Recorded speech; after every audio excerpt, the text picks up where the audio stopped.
I drove my rusty pickup to the local game store door. Starfield gleamed upon the shelf, couldn't wait no more. Todd Howard spun his stories of galaxies afar, but when I fired up that game, I didn't get too far. Oh, Todd, you sold me stardust, but gave me empty skies. Promised me the universe with all your alibis. I fell for all your stories, like I always do. Starfield left me wishing for a game that's true.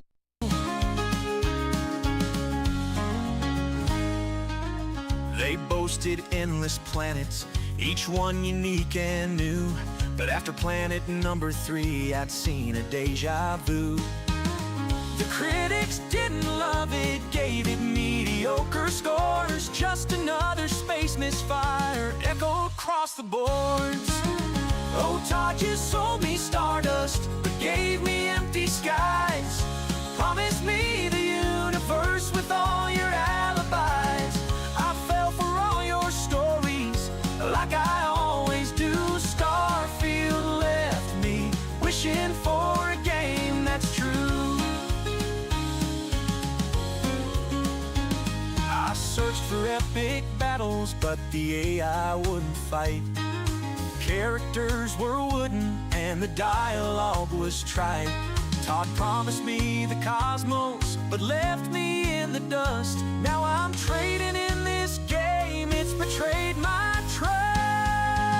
Oh, Todd, you weaved a fable of worlds beyond compare, but all I got were glitches and load screens everywhere.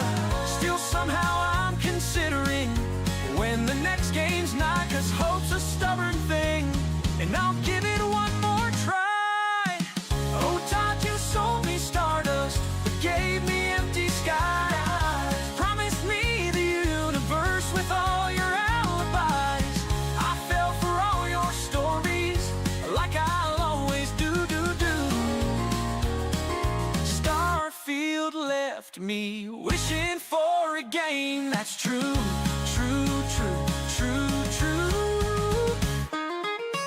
Oh, Todd, you sold me stardust, but gave me empty skies. Promised me the universe with all your alibis. I fell for all your stories, like I always do. Starfield left me wishing for a game that's true.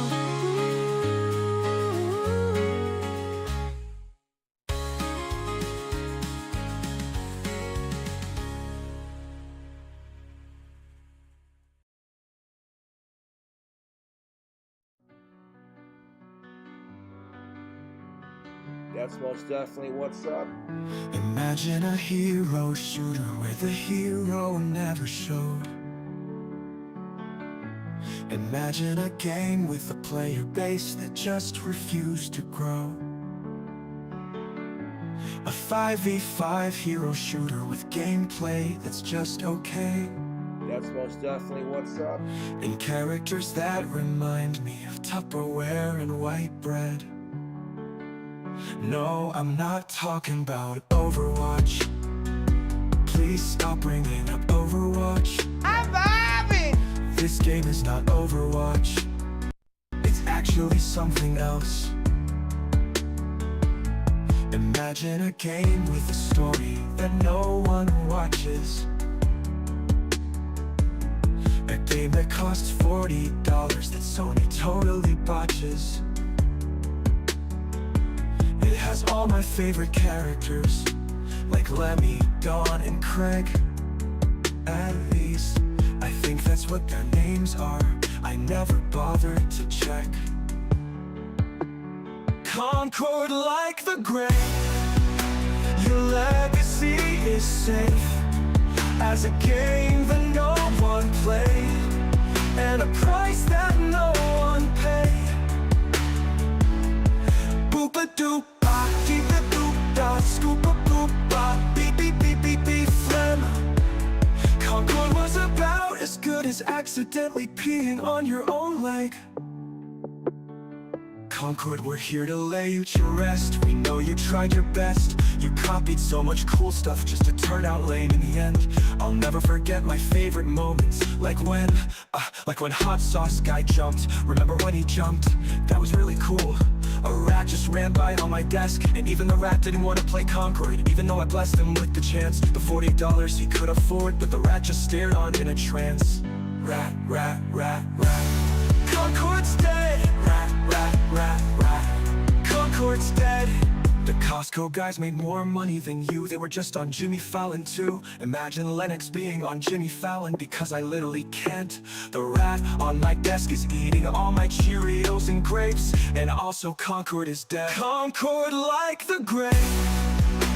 Your legacy is safe as a game that no one played, and a price that no one paid. Rat-a-ta-ta beep-a-da boom.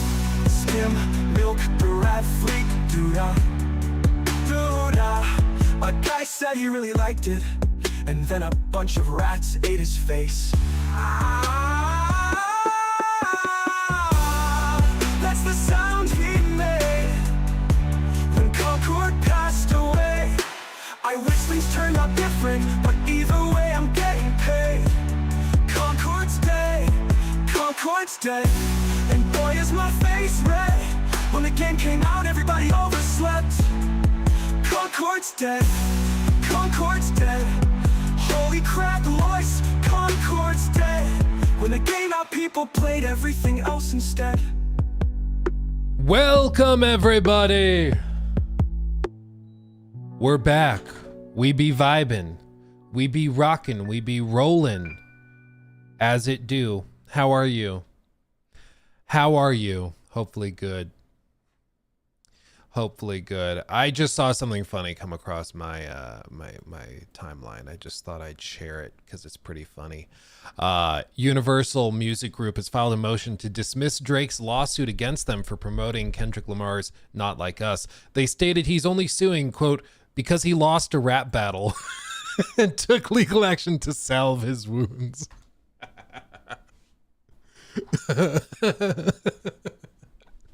They're basically like, yes, Your Honor, please dismiss this. He's being a little bitch. Please. Oh my God, I love it. Anyway, how are you guys? How are you guys feeling? Luke, you're not wearing green? Maybe I am. You just don't see it. Maybe. I'm on vacation in Budapest in Budapest, recommend 10 out of 10. Oh, really? Budapest does sound like it'd be beautiful. Be wonderful. Finalizing KCD2. We won't be getting a gem of a game like this anytime soon. Yeah, I mean, it really is remarkable in many, many ways. It deserves all the praise it got, and I stand by that. The fact that it reviewed well, but the fact that like some outlets like Eurogamer, they gave it like a 6 out of 10. I don't want to give them ad revenue, so how do I think I archived it already. I'm not a robot. Yeah, because if you archive it, they don't get ad revenue. Little cheat for you. Peasant company excluded. But they had a whole bit in here about let's see, wait, where is it?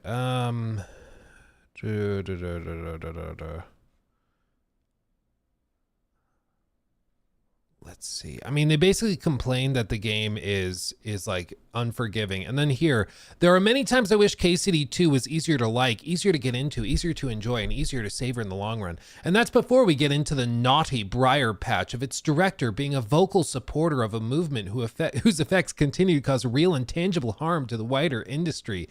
This was in response to him saying games should focus on being fun and less on political messaging. That's what this person is complaining about.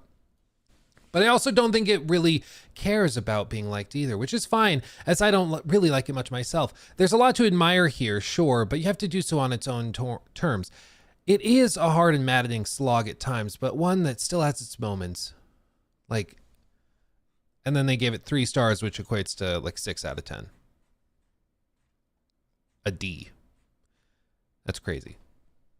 And it's like when you don't have to like the games that we like. That's fine. That's fine. But when you are like, it's seemingly pushing to get to a negative review, and then at the very end you slip in this thing complaining about the political alignment of one of the developers. It's like, I'm starting to think you were just really trying to get there, you know? Foolishness. Exactly, Gilmer. Yeah, it comes off like you decided you were going to dislike this and you tried to find a way to get there. You know, which drives me up the wall. I'm like, okay, I will not take you seriously. Ion, thank you for that one. Hey, Luke, did you ever get a PS5 Pro? Did you get hold on, I can read. Did you get a DS2 Collector's Edition pre-order? Do you mean Death Stranding 2? Do they even have Collector's Editions up? Collectors. Or did they do the thing? Hold on. When you search DS2 Collector's Edition, it's Dark Souls. Death Stranding 2. Oh, they're available now. That's probably why you're asking, because like it just went live. No, I didn't.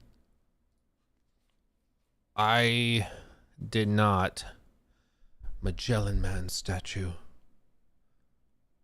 15-inch. I mean, that's a good statue. That's a good statue. It's probably about as big as where is? Yeah, right there.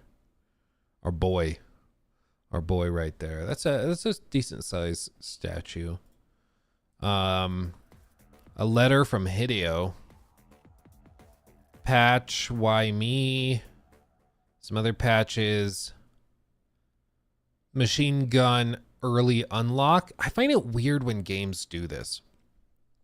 They like let you unlock guns early if you spend more money on the version of the game. I just don't really like it because like it usually makes the early game like even easier, and it can kind of spoil the early hours. So like I think it actually can make the game worse if you use those like pre-order bonuses in a lot of games, at least in my opinion. It comes off like, I don't know. It's fine if it's a cosmetic, but when you're giving me like a nicer weapon earlier, it's like, okay, so you're making the early hours easier. I don't know. I don't really like it. I don't really like it. Yeah, a lot of games have done it. You're saying Red Dead 2 did it too? Yeah, I mean, a lot of games do it. To be clear, it's not just DS2, but yeah, I don't like it. It drives me crazy. I'm like, stop. Just give me cosmetics. Cosmetics are great. Give me something that looks cool. That's cool. That's fine. But like gameplay unlocks early. It's the same thing when there's been other games that will give you like 5 skill points early, and they'll give you like XP boost for 3 hours if you pre-order. It's like, what are we doing? Stop it. Stop it. Get some help. Love me some Horse Armor DLC. Who doesn't, man? When do AC Shadows reviews drop? I'm not sure if I'm allowed to say. Well, no, people have said. People have said. Exactly. Hold on. AC.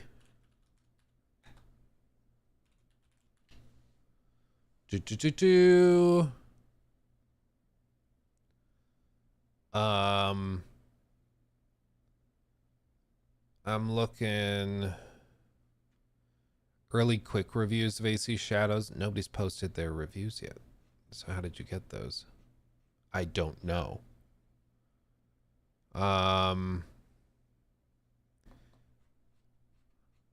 It's tomorrow morning. It's tomorrow morning. I don't remember the exact hour. I'll have to check my notes, but that's on my other Windows profile. But yeah, it's tomorrow morning. I'm trying to find an exact time, but I don't see anybody who's posted it. Yeah, tomorrow morning at some point. Tomorrow morning. Metacritic predictions. I can't really do that without kind of spoiling what I think. Like for KCD 2, if you asked me what my Metacritic predictions were for that, obviously I would have been like 90, 91, 92, something like that, because I thought the game was really, really, really good. But if I say it with this game, like it's just going to suggest to you what I think of the game, which is a no-no, so I can't. I don't know. They've been giving review codes out to like freaking everybody though, which is funny. Like they gave them out to like a handful of Twitter accounts too. And it's funny because like I appreciate that they're spreading the love, but some of the places they've given them to, like they've given them to some of these smaller like X profiles, and they like straight up break embargo within like an hour or two. Not like bad, like leaking gameplay footage, but they say way too much. Like we're not allowed to say even something as simple as whether we finished it. We're not allowed to say like any of that. Technically with the embargo, you get the game, you're allowed to say, I'm playing it, I'm reviewing it, here's when you can expect my thoughts. That's it. That is all you can say. But inevitably, you end up with people like, I just finished it, and wow, I'm still wiping tears from my eyes. And it's like, stop. You're not, even if your impressions are good, you're not allowed to do that, you know? Like, you can't. Stop it. Get some help. But, yeah. Like, even this, like this guy. I played 4 hours of Shadows and can confirm, I think this was a preview. This is from the preview. So I guess this is fine. But people will post stuff like this because it's from January. People will post stuff like this with a review code. And it's like, you're not allowed to say that kind of thing. You can talk about your preview. That's fine. But yeah, like this stuff. On my second playthrough of AC Shadows, I don't like, you're not allowed to say that unless you get specific clearance. To be fair, it's possible he went to his PR contact and got clearance, said, hey, can I tell people I'm playing the second playthrough? That I'm sure you can probably say. I don't know why they'd complain about that, but you have to specifically get approval for that. But I've seen so many people that just will say crap. And it's like, this is why a lot of other companies are so like hardcore with this stuff and like are so insistent on you following to a T, you know, all of the stuff they outline. I'm so ready to sink my teeth into a nice lengthy review of this game. Ours is going to be frustratingly long. I'm just warning you. It's like when I did that preview video and I was trying to be like kind of concise, and it ended up being a preview impressions thing over an hour long, and I was like, okay, yep, I'm bad at this, so have to tone it back. Also, a weird random thing happened this morning, and it's not that remarkable considering he follows 981,000 other people. But why is John Cena following me now? Like, granted, he follows like close to 1 million people, but like, why? I have never in my life watched pro wrestling. I like, I appreciate it, but I'm like, why? Why though? Oh man. Yeah, I woke up and I was like, what the hell is that? Because they'll send you notifications on X if you get followed by like what they consider to be notable people, right? And yeah, it was funny. It was funny. So there you go. I don't know what to do with it. I don't know what to do with that information. Maybe he likes your music. Oh, maybe. Yeah, maybe. He does seem like a cool guy to hang out with. I'll tell you what. I do think it was, you know, he'd be a fun guy. Yeah, the other weird rabbit hole I went down was this Mark Rober dude. He did those like faked videos years ago of like the glitter bombs. Do you remember that? Where like he posted this video basically where he was like, hey, I'm going to see if I can fool self-driving on Teslas with like pictures printed on styrofoam. And we're going to drive into it with implying self-driving because that's in the title of the video.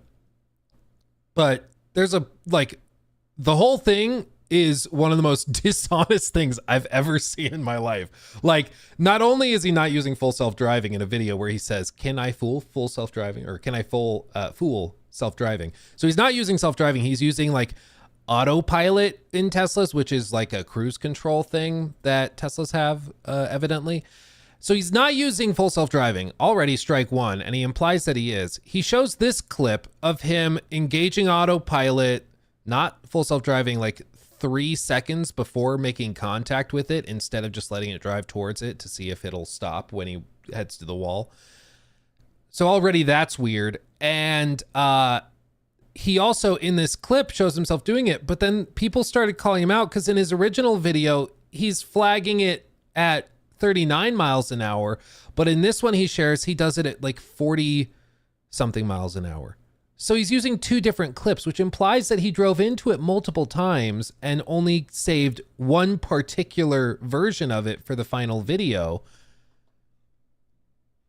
And then there's like a bunch of other weird, shady stuff. Like the video is sponsored by a LiDAR company that reported earnings, or just like had earnings reported.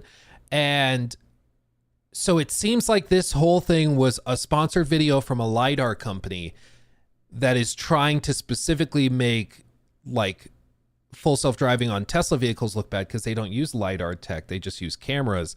So like the whole thing just seems horrifyingly dishonest. Like really, really bad. I'm like, if you don't want a Tesla, cool. Who gives a crap? But like when you're straight up faking videos to try and make like, you know, your point, it starts to look weird. It starts to look bad. And especially when you see that like the guys also previously faked like the glitter bomb videos and stuff. It's just disappointing. But that's a rabbit hole I went down because I was like, I remember seeing some of this guy's videos. He's like the former NASA engineer. And so I've seen a bunch of his videos before, but there's other stuff where like he edited out. He had an iPhone filming the dash of the car, but I think he has a sponsorship with Google Pixel. So in After Effects, they put the Google like logo over the phone and made it look like a Pixel instead of an iPhone. But they forgot to like rotate the logo of the G on the phone, so it's rotated the wrong way. Just like a bunch of stupid stuff. And it's like, for a LiDAR company sponsorship of all things, like it's a weird hill to die on, I suppose. It's a weird thing, a weird hill to die on. I hated the Cybertruck until I saw Kim Kardashian's ad for it. I'll be honest, dude. I do not get the Instagram thing. I don't get it. I don't see why like brands will pay millions upon millions of dollars to have some like model pose laying across the hood of a car and they're like, yep, money well spent. Like no way that actually transfers into sales, right? Like there's no way. But I guess it must be worth it. They keep doing it. I just don't get it, man. How does that even make any sense? But I also am baffled, like, why are these companies paying these stereotypical Mr. Beast ripoff YouTubers who are like, today I played AC Shadows and I'm going to share all of the details of how to get the best loot. It's the most annoying trend in content creation right now. Like, it makes me miss the Leafy era. And the Leafy era was terrible.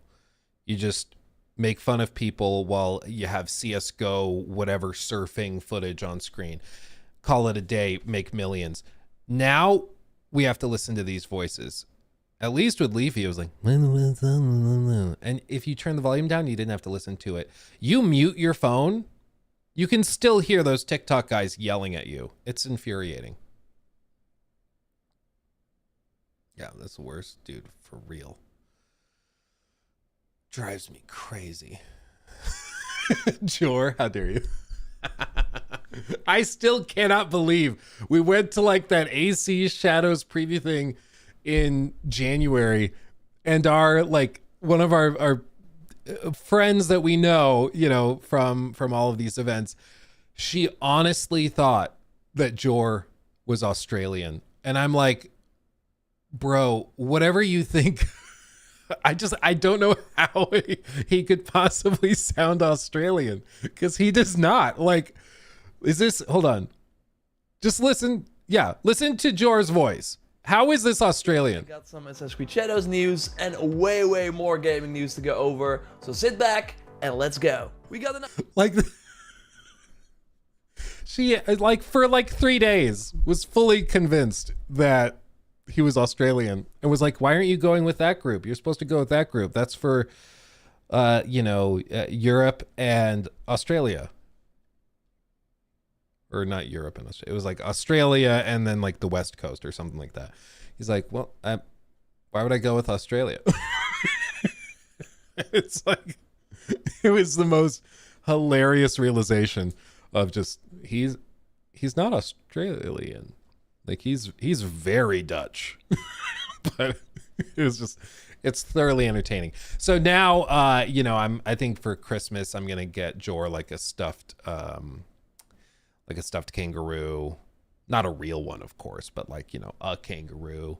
We'll do something fun because it's too hilarious. Oh, anyway, that's a whole other thing. Am I Australian? I might be, if that's the bar. I mean, Lonely Fades, thank you for the 5. Hey Luke, you saw PlayStation sign an agreement with People Can Fly. Yeah, they're trying to expand. They have like a new studio they opened up. They're doing stuff. I just think they're being way more cautious because Hiroki Totoki is not going to give them the checkbook unless they can prove that this is a safer bet, or they can prove that they're so far into the pit that they just need to see it through. So I think it shows they're being more cautious, but we'll see how that works out. Let's see, where else am I? Juicy Fear, thank you for that super chat. RE9 might be open world. Thoughts? RE9 this year maybe? Yeah, well, when was 8? 2021 maybe? Yeah, May of 21. So, and prior to that, RE7, they did a bunch of remakes, of course, but prior to that, RE7 was 2017. It's like a 4-year dev cycle. So, I mean, it times out. We might get like a trailer this summer for a release next year. Maybe they do like early next year. I could see that happening. I'd be down for it. Like a fully next gen, crazy ambitious Resident Evil game. I'm all in for that. Tell you what, all in for that. RE9 is leaking on r/gaming leaks. Oh, really? Let's see. Oh, they're from 4chan. Hold on, what is this? Okay. From Gaming Bible. New segment, maybe. We'll see how this turns out and if there's enough to talk about. Resident Evil 9 leak roasted by concerned fans. Okay, following months of rumors, Capcom finally announced that RE9, currently not its official name, is in development, but details on the next entry in the series have remained silent to the general public at the time of writing. I mean, this is always, I always find announcements of things kind of silly, especially for like big established franchises. The announcement of like Space Marine 3 being in development, that was more exciting because we didn't know if it was going to be like another 15 years until the next one, if that was just a fun spin-off. So the announcement of a sequel was cool, but like, of course they're making Resident Evil 9. You know, it's not really a surprise to anybody, but anyway. Various rumors have claimed that Resident Evil 9 will take place on a creepy remote island with an abandoned hospital and research facilities. It's the Dharma Initiative. Lock it in. Which is pretty standard for the series, of course. Rumors also claim it will feature Leon and Jill, which would be the first time that the pair has been featured in a video game together. Of course, we should always take unconfirmed speculation with a pinch of salt until proven otherwise. That being said, leaker of video game news and industry insider Dusk Gollum, aka Aesthetic Gamer, claims that RE9 will be quite a departure from the series, something that was said before Resident Evil Village was announced by Capcom in June of 2020. You know, I liked Village. I thought Village was solid. I didn't like how at the end it just turned into like a crappier version of Call of Duty. No no specific spoilers, but just in terms of gameplay, it felt like they lost the plot and just went off. And it was like, no, this is not your strong suit. Okay, we're not an FPS. Like, maybe we can get there, but we're not there right now, and it feels weird. So I appreciate this. Let's see. Or I appreciate at least the disclosure, but I'm iffy on what this could mean. Let's continue. So when talking about why it's taking Capcom so long to reveal information about the game, Dusk Golem said on Twitter that, quote, people will realize when RE9 is revealed, the reason the game is taking so long is because it's a big reinvention of the series to the same level as RE4 and RE7. They continued, it's not going to play like RE7 or 8 or the remakes. It's trying new things and is very ambitious. It will almost definitely be revealed this year, so just hold tight. I'm guessing Summer Games Fest, maybe if they're targeting, I don't know, maybe if they're targeting early next year. I think if it's announced at the Game Awards, that makes me think later next year. Because I think they probably have like a 9 to 12 month period between announcement and release. This claim from Dusk Golem has sparked conversation with Resident Evil fans on Reddit, with some roasting the upcoming game. Quote, it's going to be a racing game, jokes Lord. Comment what that. Need for Evil, that would be funny. Early rumors and leaks say you play as Leon and can ride a motorcycle, so unironically, there could be a wacky racing minigame. According to Dusk Golem, RE9 will be an open world game with a fixed camera, no puzzles, purely stealth gameplay with no combat, said Particular Hand 2877, which would be a huge departure if true.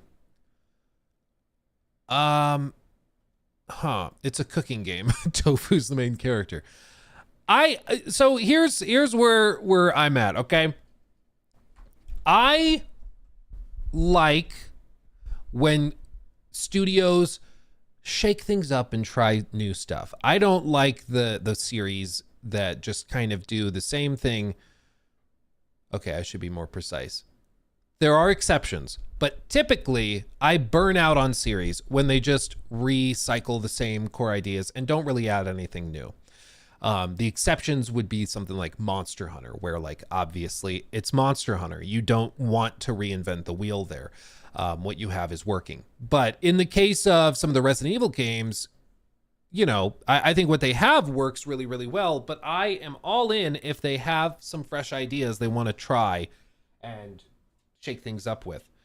Now, if it just turns into generic open world adventure game, I will be less about that, because one of my favorite things with the recent Resident Evil games has been like the bigger set pieces, the high production value monster designs and monster fights. I love that kind of thing.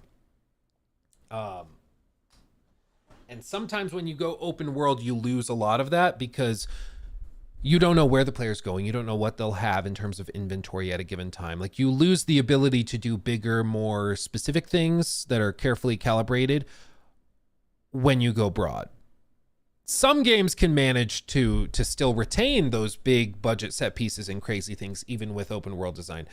But those are more the exception to the rule typically. Usually when you get open world games, it just kind of takes the big thing you loved and spreads it out across a big map, which some people love and eat up. But I do think we're coming out of like the trend for the last decade where everything was about being open world. You know how like back in the early 2010s and late 2000s, open world games were kind of a rarity. There weren't that many. Most games maybe were wide, narrow, or just narrow, taking you through linear pathways.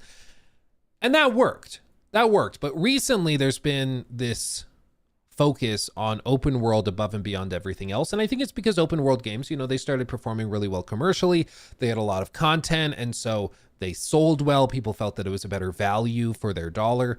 But that in the last year, 2 years, 3 years has started to trail off, where you can make a big open world game, but it doesn't guarantee success like it basically used to. It doesn't matter if you have a big open world in Forspoken or in Saints Row reboot or something. It doesn't matter if the game isn't going to be good. People aren't going to buy it. So, you know, we've seen announcements that other franchises are going to be more focused. Mafia, for example. Mafia, previously a franchise known for open worlds. Not the most engaging open worlds, but still they had open worlds. They've said that for Mafia the Old Country, which is coming out this year, that's not going to be open world. They're going to tell a more linear story, which for me, I'm okay with, because Mafia, my favorite parts of it were the stories and the stuff that they could craft more carefully. Definitive Edition, I think, did a great job of demonstrating those strengths when, you know, they got those bigger set pieces, you know, built out the way they wanted. So I'm okay with things being a little bit more narrow and focused, but hearing that they are, at least according to these leaks, looking at doing something more open world, that's interesting.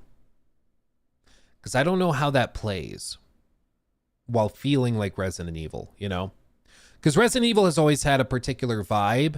Everything, like down to the inventory system. Like even the inventory system is meant to make you feel uncomfortable.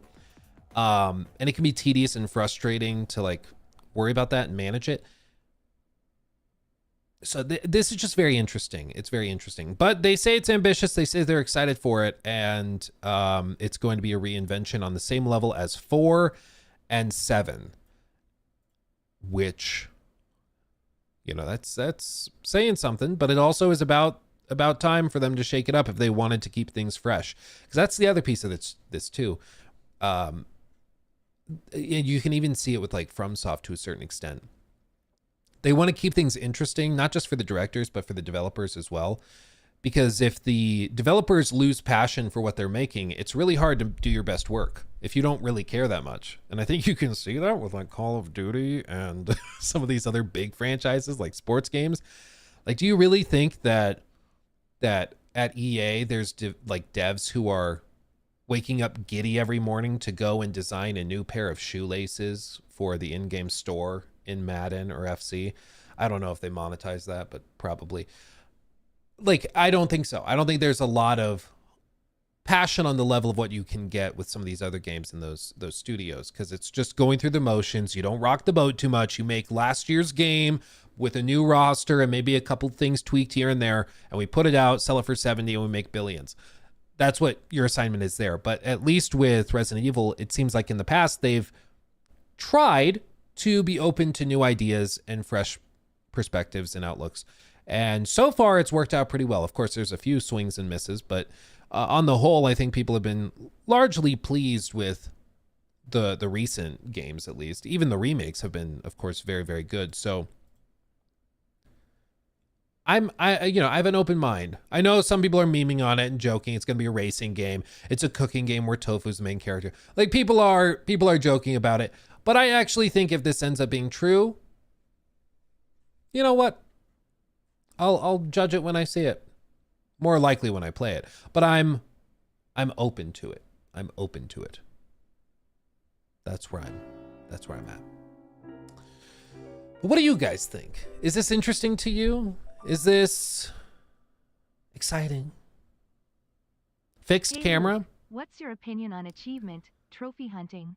I use it as a progress bar for most games, but sometimes it can make experiences mundane and grindy. While you guys are putting your thoughts on this in the chat, I'll answer this real quick. Chanster, thank you for that sub. I'm not really a completionist, and a lot of it is because I find that a lot of trophies and or like Steam achievements and stuff mandate grinding or mandate performing like tedious activities that are not necessarily fun. Like when I play Spider-Man, I don't want to go through the city and collect every single backpack. It's just not something that makes me happy. It drives me crazy.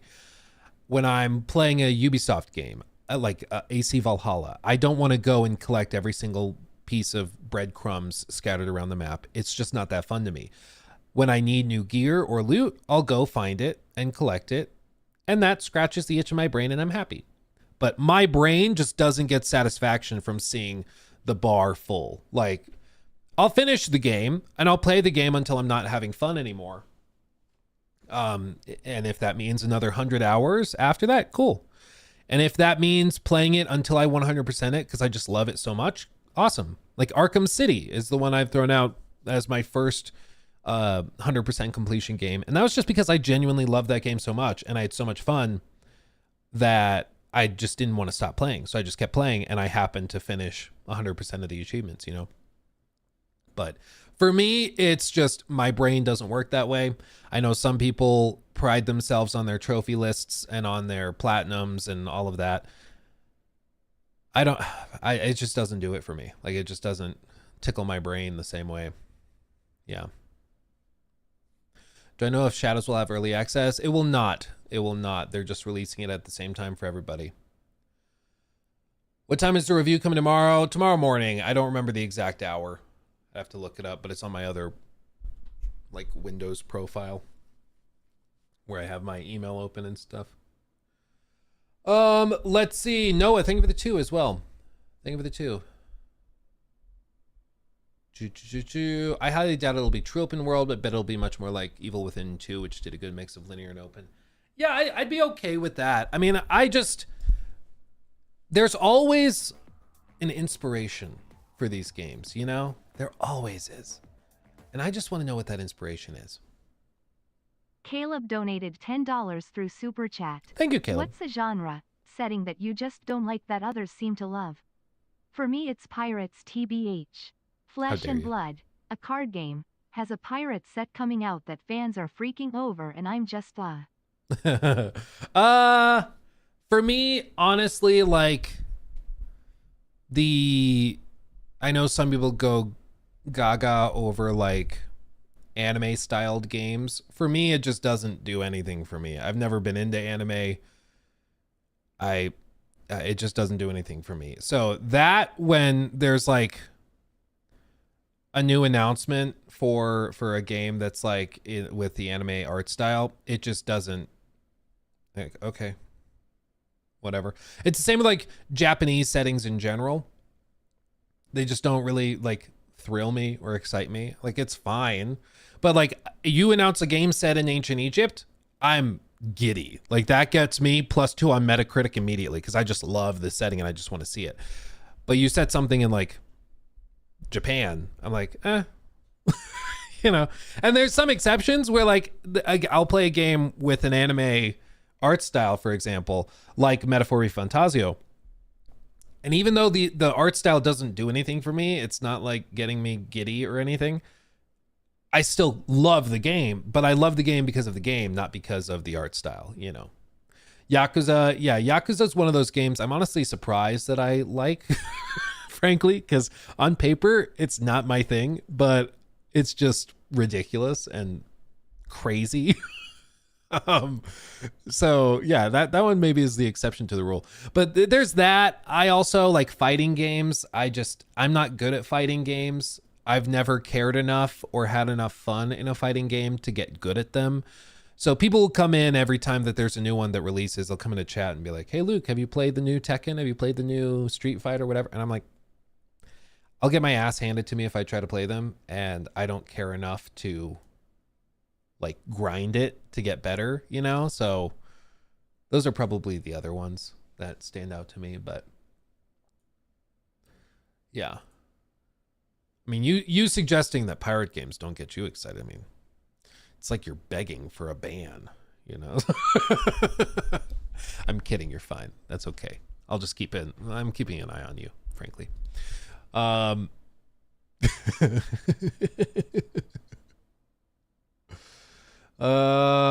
Dude, I've been on a Far Cry kick for the last few weeks. Played 5, then 3, then 4. Now I'm Primal. However, never played this series before.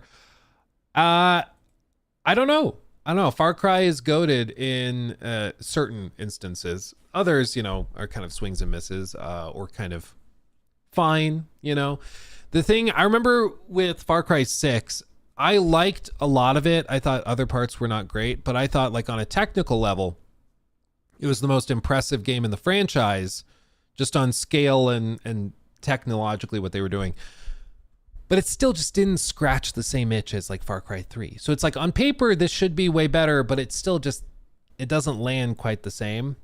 Also, when I played it, it was like really buggy and had problems.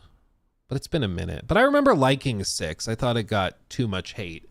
But it's also like, that's a game you play because it's just kind of like junk food. It's not, there's not a lot of substance there, you know. I think they should have used the villain more. I think it was that he was expensive But I thought, what's his name? Giancarlo Esposito, Gus from Breaking Bad. Thought he was great. I just wished we had seen more of him. So I agree. Yeah, Gustavo.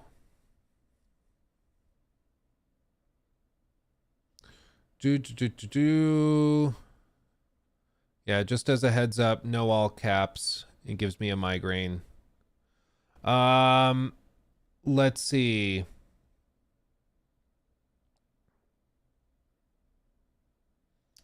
JRRR, in your most recent video, you said AC4, you can't get off your ship at any time and explore. It's not open-ended sandbox. You're wrong about that. You can do that anymore. Do you think I've not played Black Flag? As in the video I show Black Flag.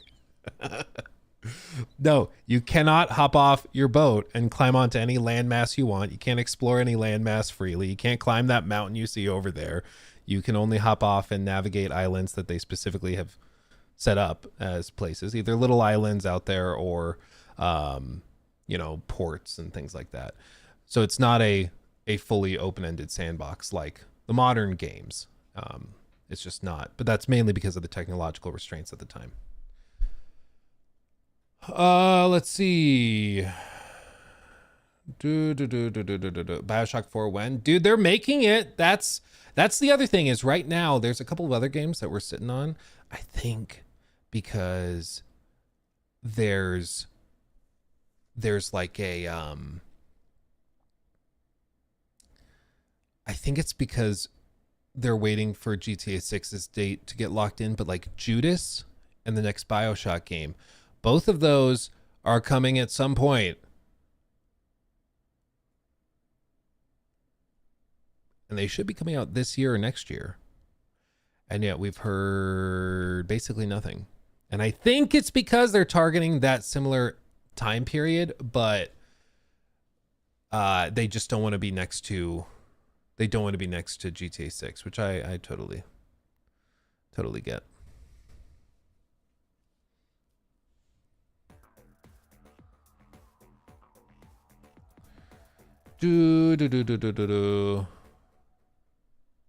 They keep saying they're making Bioshock 4, playing with my heart like that. Well, the thing is, they have some OGs from BioWare. Jesus. They have some, hopefully, not. They have some OGs from the original Bioshock games, like 1 and 2. But the guys behind, like, Infinite, they went off and formed this other studio that's doing Judas. So it's going to be interesting to see kind of how it plays, because I think it's going to be, I think they're going to try to make it like a spiritual successor to 1 and 2, more so than following in the path of Infinite, which will be interesting. So I'm here for it. I'm excited to see it. We'll see when they eventually reveal it, you know, but yeah, Judas is one of those weird ones because Judas. You remember they did this thing like almost a year ago, 11 months ago. He went on the FPS podcast and he also talked with Jeff Keighley and I think it was one of the IGN guys, but he also let them play a bit of it. Like Jake played some of it and then they just disappeared. Like they did this gameplay overview and disappeared, which is just not standard. Like it's weird to see a gameplay reveal and deep dive, like with the creator showing you and explaining the gameplay systems, and then he just goes away for a year. You just don't see that very often. Oh yeah, this where they're just Jeff and I always forget his name. I don't see. Anyway, he's like their head of the editorial, whatever. He's like an OG IGN guy. But anyway, they talked to him for like an hour and then, or for hours, they played the game and they posted this a year ago and then just nothing, which is just really weird. It's really weird. You don't typically see that. And it makes me wonder, like, okay, are they actually targeting late 2025, but they don't want to release next to GTA 6? Well, that would be one thing, but they're published by the same company. So they know when GTA 6 is coming. So, you know, it's not like he's waiting to see when GTA 6 launches and then he's going to announce the release date. Like, they know when it's launching. So maybe they just got shifted. Maybe they were initially targeting late 25, and now that GTA 6 is locked in for late 25, they've been moved forward to 2026. But they're waiting to start their marketing cycle until late. I don't know. I don't know. But it's odd to get a reveal and then do nothing for a year. It's just not something you typically see. I will say, I really want these statues. Wouldn't these be great in the studio? With the heads and tails. That's great. I love that. I kind of want that now. It's brilliant. I don't think anybody knows when GTA 6 is coming out. Well, no, they're being published by Take-Two Interactive. So Take-Two, of course, parent company of Rockstar and parent company of his new venture, and then also of the BioWare team, or BioShock. Jesus. It's all the bio. It's bio stuff. Man. Yeah, Storyfire Games. That's what it is. Storyfire Games. So, or Ghost Story, formerly Irrational. So this, yeah, parent company is Take-Two Interactive. And of course, Take-Two Interactive is the same parent company as Rockstar. So they know when it's releasing. They can plan for it.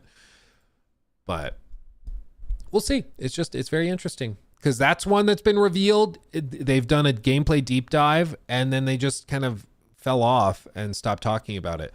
That was March 27th of 2024. Yeah, they did a 75-minute in-depth interview with him and how its narrative Lego ideas build off of what he did in BioShock and BioShock Infinite. And he just disappeared. It's like, why? Come back. Baby, come back. We want to hear more. Yeah, just, man. I hope we see it. Hope we see it. Thank you for the 200 bits, Optimus. Luke, will you be reacting to how Bethesda destroyed its reputation by Selwyn? I recommended on Friday. Yeah, if we've got time.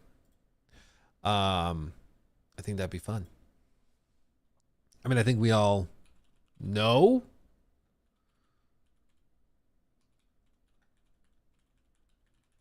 It's not really a surprise, but you know me, I love talking about some Bethesda. Much to the chagrin of some fanboys. Tell you what. It's like a whole thing I like to do.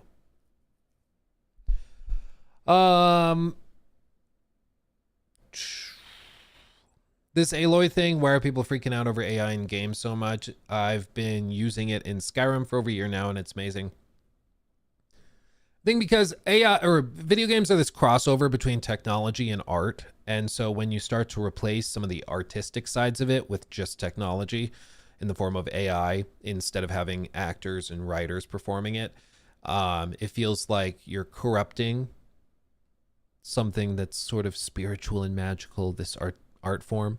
So it feels just wrong. But as with all new technologies and tools, I'm sure there's a balancing act to be struck with it. But the other side of it is that there's a real economic impact of AI getting involved in games.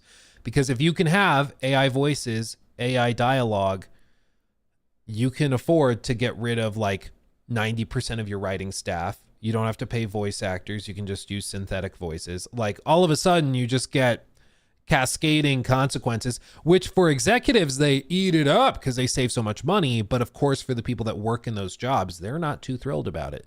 So, you know, you see voice actors on strike. You see writers going on strike, so they won't write the script for the games because they know that the AI tools aren't quite good enough yet. And that's just going to ramp up. I mean, I wouldn't be surprised if there's like a video game writers strike or something in the next couple years as AI tools get better and better and better. But that's going to be harder because there's not really a broader union. Like in Hollywood, there's just like the Screen Actors Guild. There's multiple unions for each sect of the industry, so they can all strike together, you know, to get what they need from the big media companies. In the gaming space, there are some unions, but they're very isolated. They're very small. Like I think there's one union specific to Activision's studio campus in the Northeast. Like it's all very, very isolated. SAG-AFTRA is already on strike for video games. Oh, well, there you go. Prediction confirmed. Boom, man, I'm good. And price will be reduced, right? Right. Exactly, Lasha. Exactly. That's the problem. We're doing it to save costs. Oh, to pass on to consumers? Anyway, you know, like we know what's going to happen. Yeah, they're not dropping that. They're not dropping any of that. They're not dropping any of that. Let's see. Where was I? I should catch up on these. I'm really behind. Okay. Okay. Samaya, thank you for that one. I know you're under embargo, but what color of t-shirt were you wearing when you finished AC Shadows? I think it was a earthy forest green, maybe. I'm not sure. I know what you're going to do. You're going to go back and look at streams and see what shirts I was wearing on what days. But maybe I finished it on a non-streaming day. I see what you're doing. I see what you're up to. I know what you're doing. Sumaya, thank you also for that one. I'm preloading Shadows on Steam and the game is only 90 gigabytes, lower than Rise of the Ronin. How does that work? I would be pretty sure there's going to be like a day zero whatever patch, because I think they've already confirmed that the install size is over 100, but I don't know. Maybe I missed like an update to that. Joe, thank you for that one. 5 months of membership. Ooh, baby. What do you think the story of AC Shadows will be? Who's going to tell him? Nice try. I can't say nothing about the story. Delirious, thank you for the membership. Jay Moore, thank you for the 5. I don't think open world is bad, but for a stealth game set in RE, it makes me nervous. I mean, if done right, you can do like the espionage thing. You can do something more tactical and slow. But I agree, it sounds like a pretty major departure. So, but I mean, this is the other thing. For us, we hear this and instantly we start thinking about it for 20 minutes and we get all these thoughts and ideas and, you know, stuff like that. But these people, this is all they've been thinking about and doing 5 days a week for years. Years and years. This is all they've been thinking about. So whenever we think like, oh, I wonder if they've thought of this, 1,000% they have. They've thought about probably everything that you could eventually come up with for the game, because they've sat in an office in a studio for 4 or 5 years, and this is all they've been thinking about. How you can still have bad games even after that, though, is when certain choices are made based on those thoughts. And if the choice was wrong, you know, that can affect, of course, how the final quality is. But almost always they've thought of anything you could think of. They've thought of it and they either decided to address it this way or that way and move on. It's like when I was at that AC Shadows preview event and I was like, why did you remove hunting from the game? Like in Valhalla, Odyssey, Origins, hunting to get crafting materials was a big part of the gameplay loop. Why was that removed? Like, that didn't come as a surprise to them. They weren't like, wait, we removed hunting? Like, of course, they thought of that years ago and chose to get rid of it. They chose to cut it for various reasons. And their reasons for cutting it were this, that, and the other. And you can eventually disagree with their decision on that route, you know, to cut it or to keep it. But yeah, it's important to remember, whether you're looking at Capcom or Ubisoft or Ken Levine with Judas, if you can think of something that pertains to their game, they've probably thought of it already, almost certainly, because this is all they do. It's all they do. And it's also, it can tell you a lot when, like, they don't want to talk about something that you bring up because they've thought of it. It's like when in the lead up to Starfield, when we asked like Todd in those Q&A things that they would do on social media. It's like, hey, so why can we not fly or can we fly our ship in the atmosphere of the planet? Or are we only fast traveling to little fish bowls? And is the whole planet interconnected and everything? And they would never really answer it. And it's because they had thought of it. They realized that that might not be something people were thrilled with. And so they just refused to address it until like a few days before like review embargo dropped.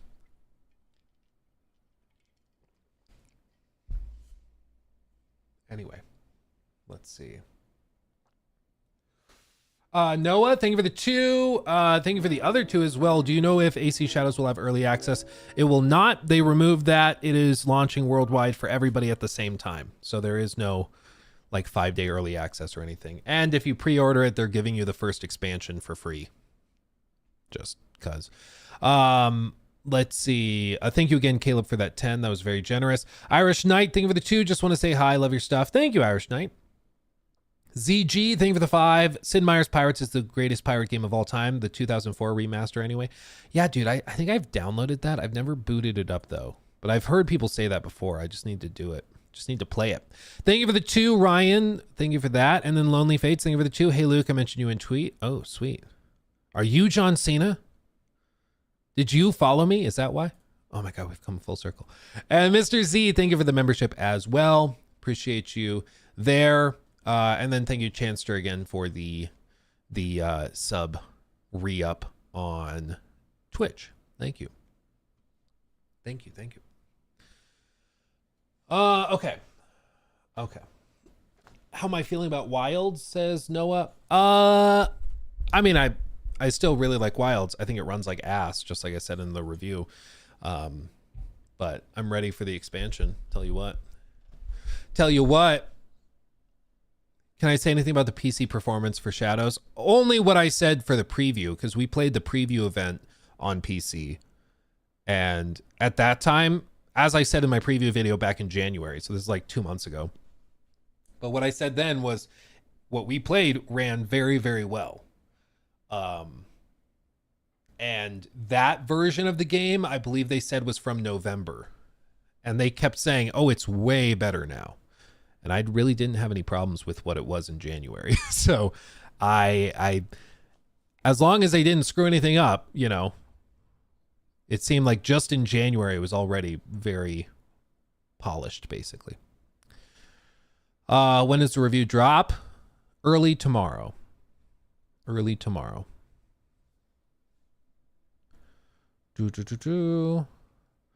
I'm kind of getting excited for AC Shadows now. Hope it will be good, Luke. Yeah. Everybody should be hoping for more good games. It's when people start rooting for games to flop that you're like, that's unfortunate. The only time when I'll entertain like rooting for a game to fail is when it represents something really toxic. Like I want NFT games to fail because I don't want NFT crap to become like the new normal. So I think in that case, I can forgive like rooting for that to fail. I think we're all okay if the NFT games don't do too hot. But when you're just like, I don't like Doom because it's on Xbox, so I'm hoping that it flops. It's like, get out of here. Get out of here, dude. Can I reveal the game length? What is it with you guys always asking me to reveal my length? Game length. Not allowed to say. I think there was an insider. Hold on. I had a tab pulled up. Insider Gaming posted an article. What did they say? A normal playthrough of Shadows is expected to take between 40 and 80 hours. The information comes from an interview with popular social media user Genki Japan and AC Shadows creative director Jonathan Dumont. Genki broke down the interview into bullet points and said main story is 30 to 40 hours long. This is a pretty high figure for a campaign length, but I'm trying to break down a typical Assassin's Creed Shadows playthrough. So if you complete a campaign, tick off a bunch of side content, and hunt down extras to pad out your runtime, I think 40 to 80 is spot on. So there you go. Jonathan Dumont, creative director, has said Main story will be between 30 and 40. Side quests, you know, probably double that. What are you allowed to say? Basically nothing until tomorrow. That's the thing that is kind of amazing about a lot of these posts on like X, because it's like, guys, you're definitely not supposed to be saying that stuff.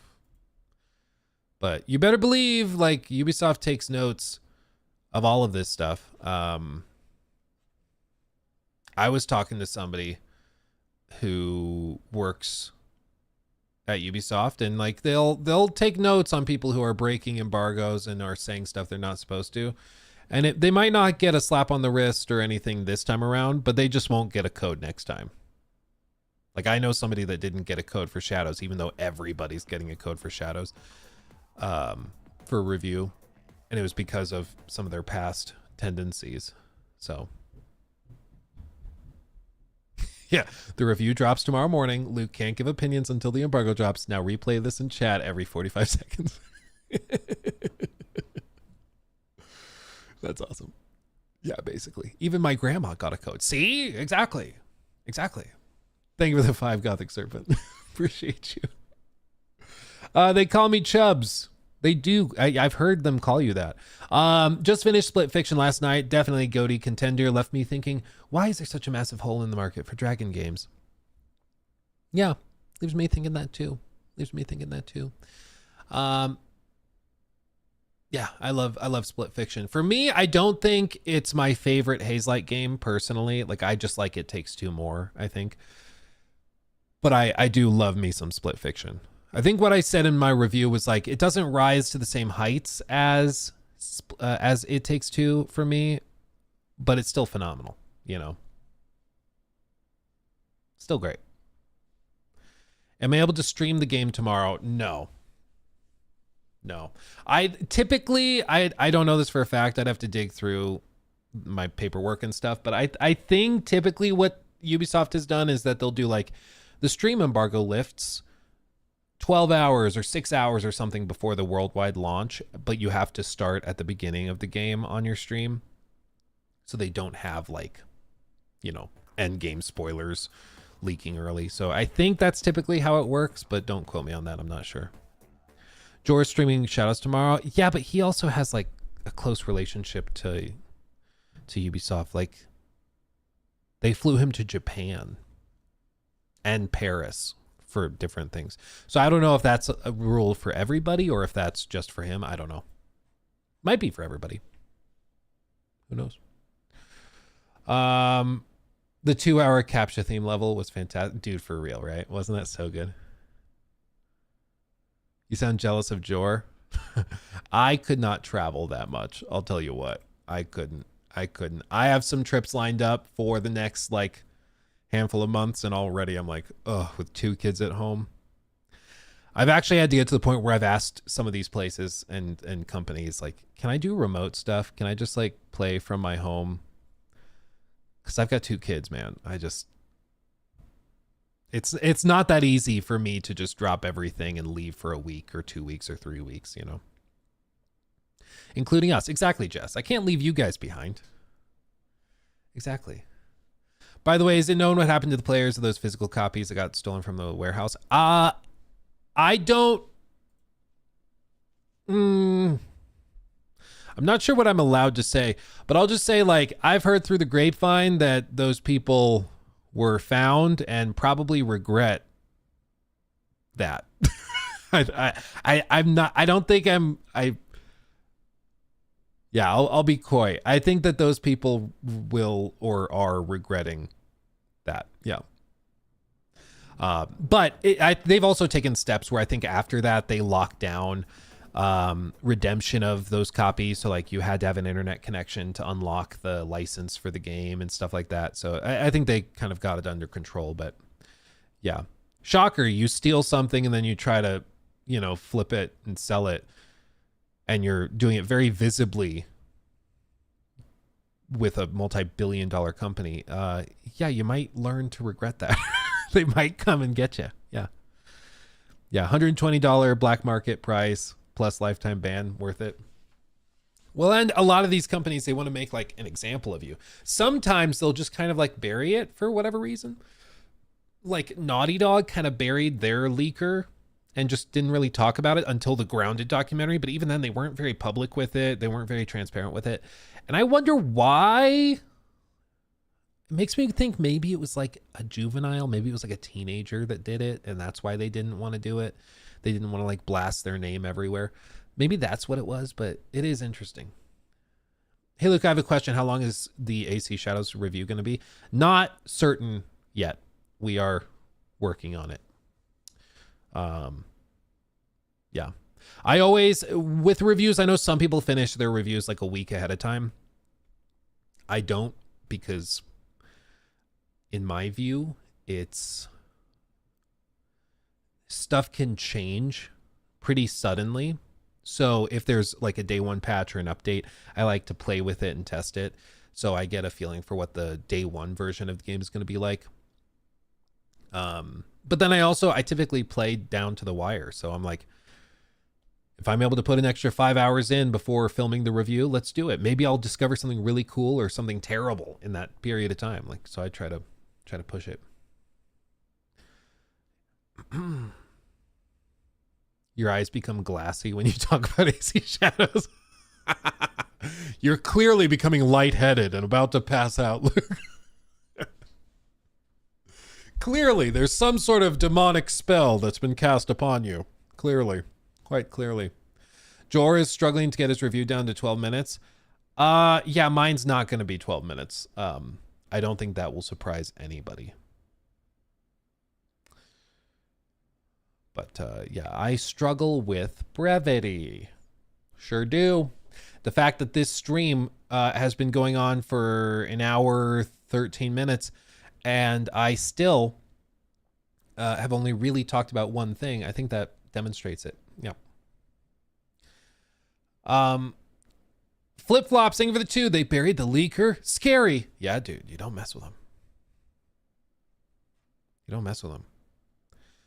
But because Ubisoft is a French company, instead of burying you, they just like dig a hole and then they come up to you and say, please, will you get in? Please, please, pretty please. And then they apologize and leave. So it's not as threatening as it sounds, but that's just, that's what you got to deal with. Okay. They sound German. I know. I don't know why my French always sounds German. I don't know what's wrong with me. Something's wrong. Send help. Send help. Okay. Should we watch something scandalous? Should we watch something scandalous? Because I'm kind of curious about this, honestly. I've had my eye on it for a week. You ready? Are you ready?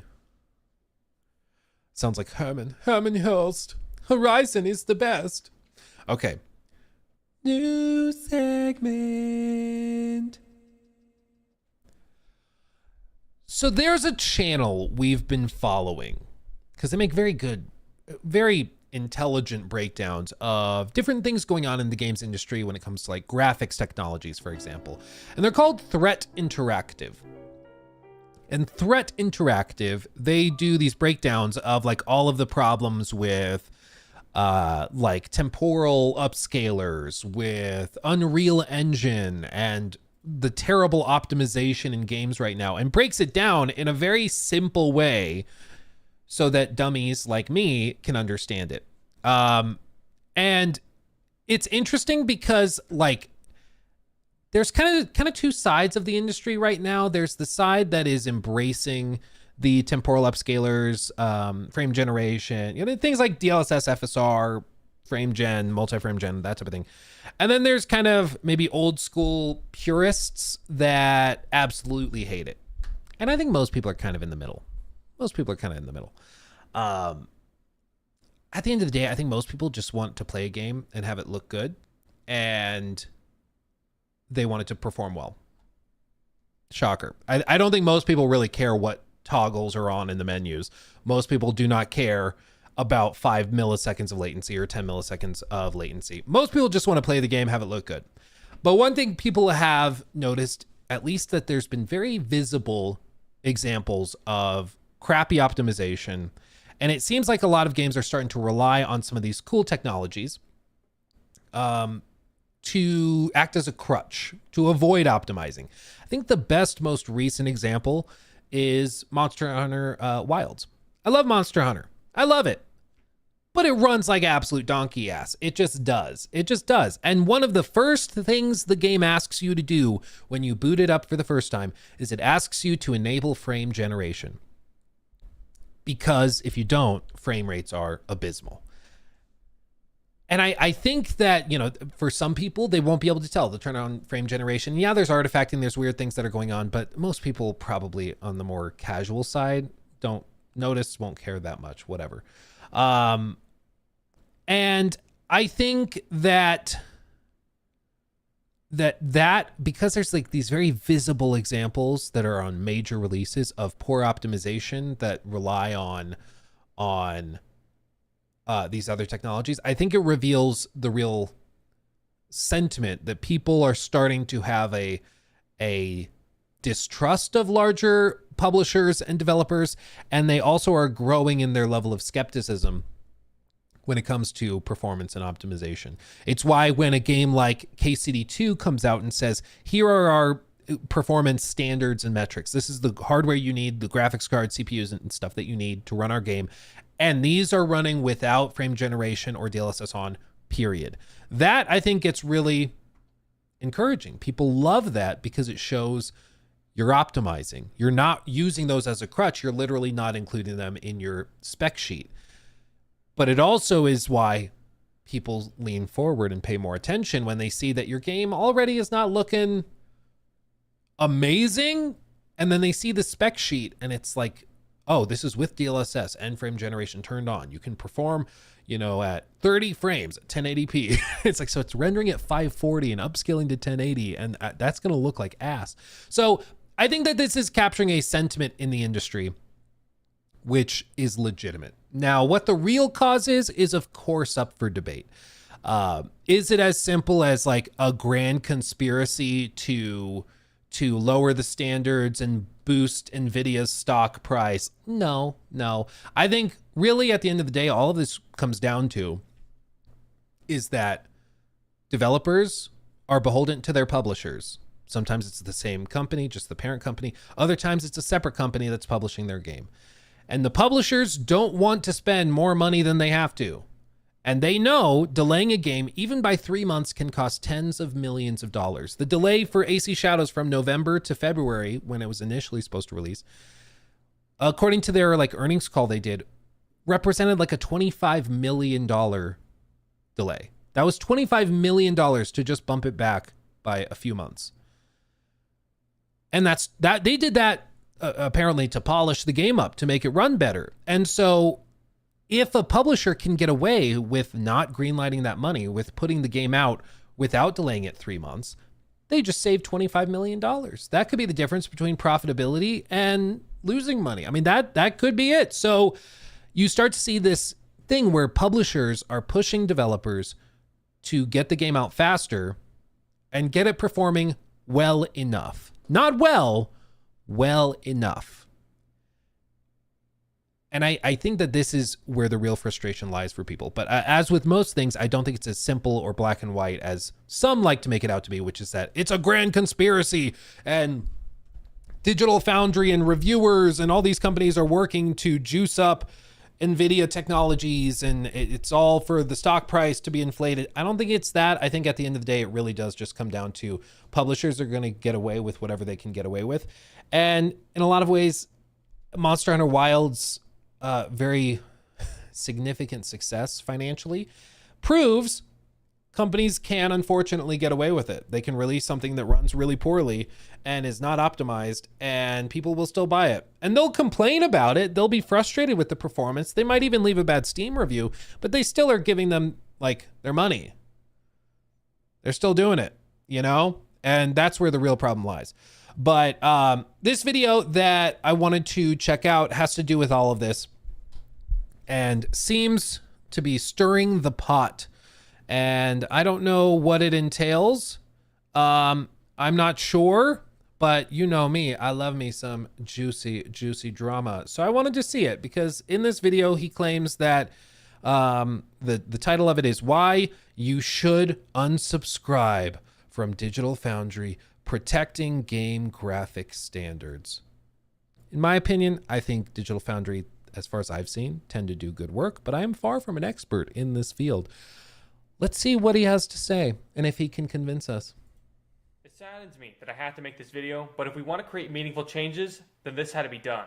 I'm sorry, I'm also just going to let you know, I thought this guy was an AI avatar for like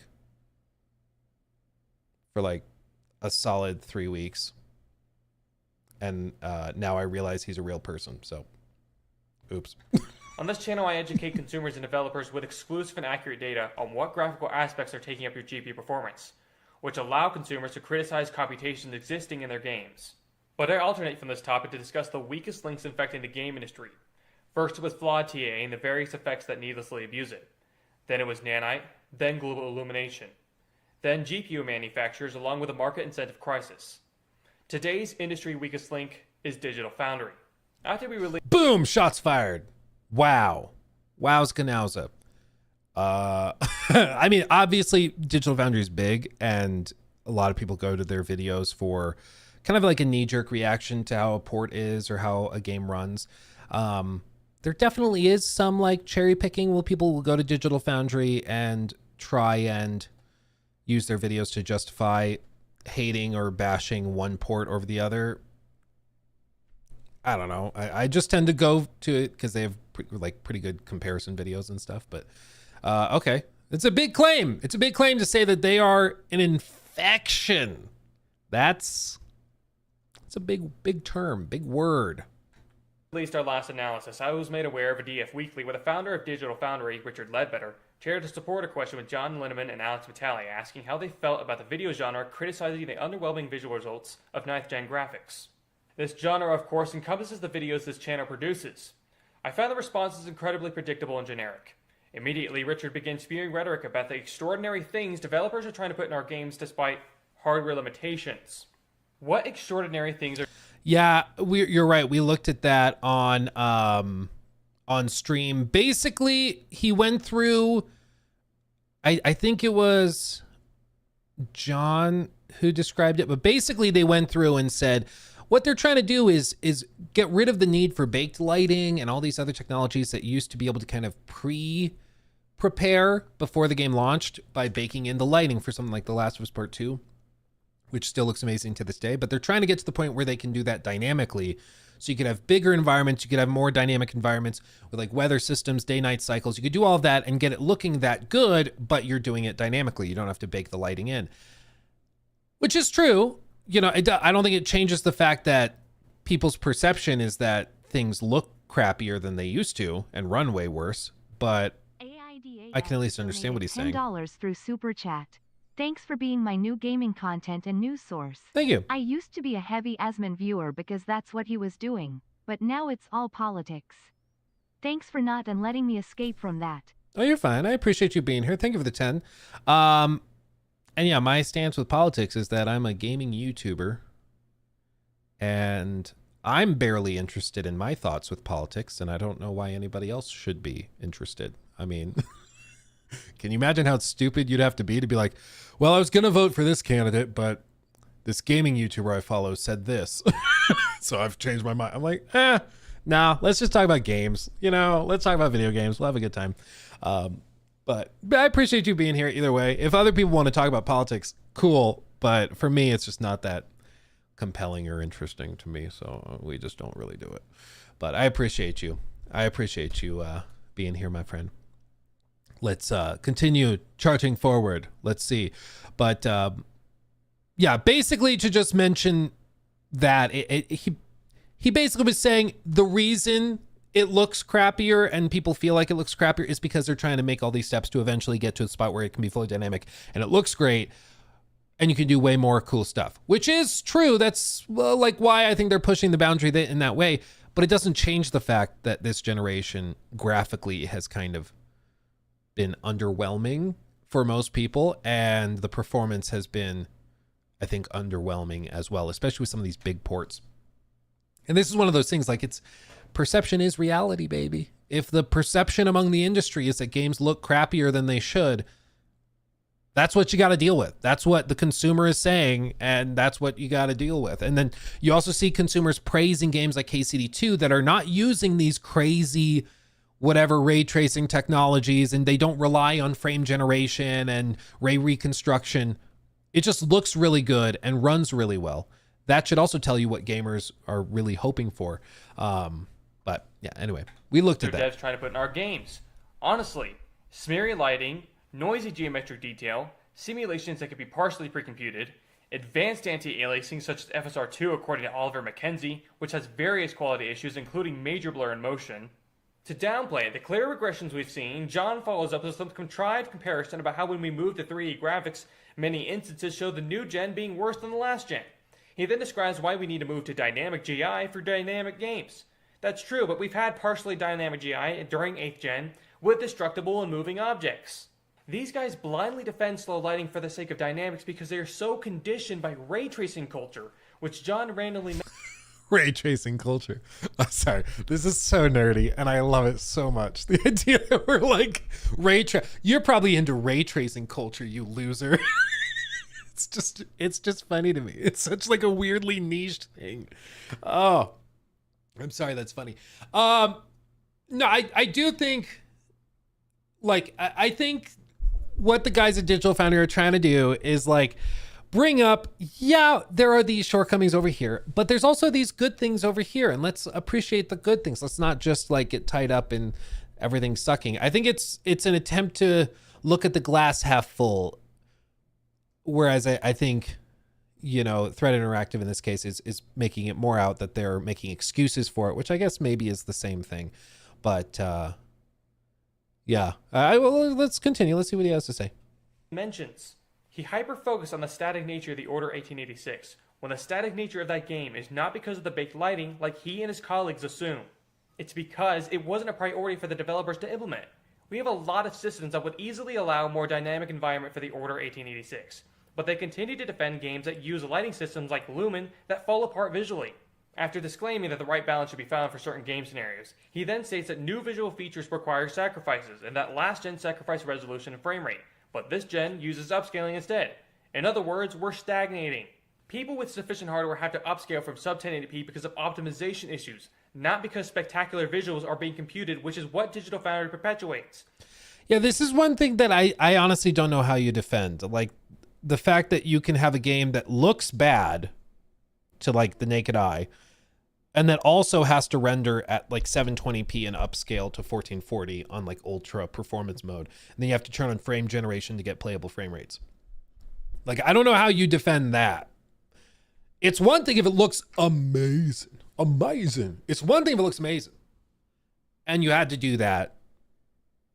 But if it still looks like donkey ass, I don't know what we're doing. Like, I don't know how you defend that. And plus, like, you know, it's these technologies I think are supposed to be supplemental. They shouldn't be a replacement for other things. But I think a lot of publishers and studios see them as an opportunity to replace optimization, which is like the real problem, you know. We know this for sure thanks to the proof shown on this channel.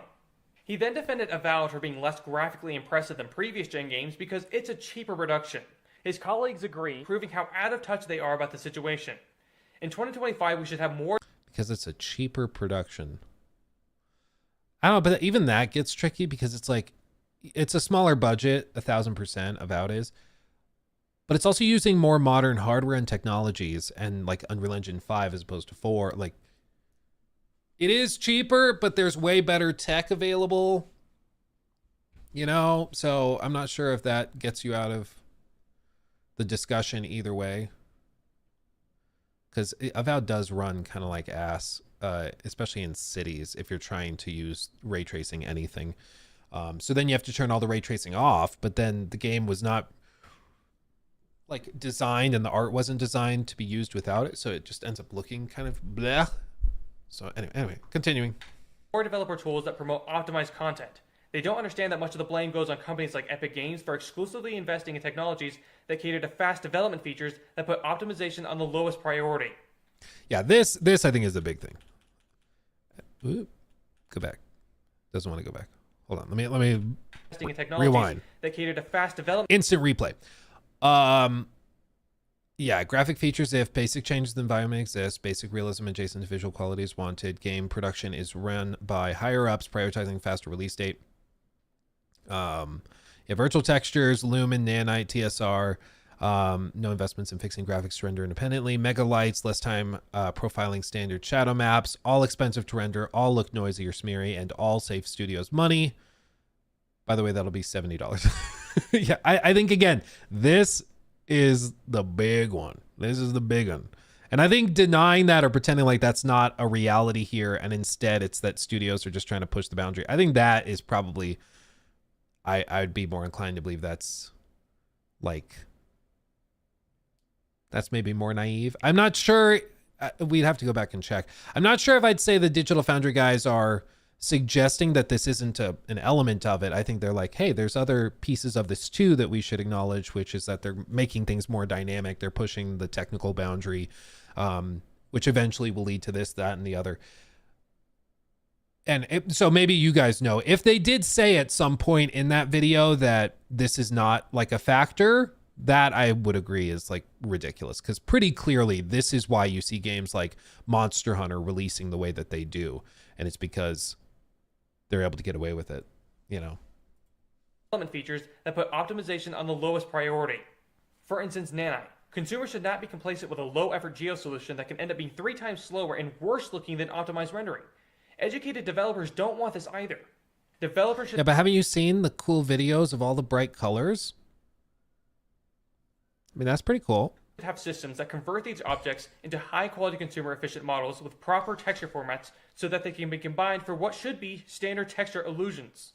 But these guys praise Nanite endlessly for combating pop-in and market it against the worst-case scenario, when anyone who watches this channel knows that persistence-based, well-timed order-dither transitions would be far more optimized. Heck, I even had someone send me geomorphing footage in Rainbow Six Siege. The last thing I need to criticize John for is leaning into the monitor excuse. People with a 1080p screen can get less noisy and smeary results using resolution emulation, but the problem with that is the computational cost. 4K monitors force GPUs to brute force issues automatically. Hold on. DLSS for 1080p internal versus 4K custom resolution. Less 10 frames compares to DLAA, but you never tested this ratio, detected this cost. It looks better, but still looks smeary sometimes. Whereas lower resolution monitor users have to proactively enable this. Monitor resolution has nothing to do with fundamental content issues. If you're not seeing issues that are visibly present on a smaller screen with less pixels but is using the same game settings, then you are admitting to an inferior viewing experience and compromising your judgment in the name of blindness.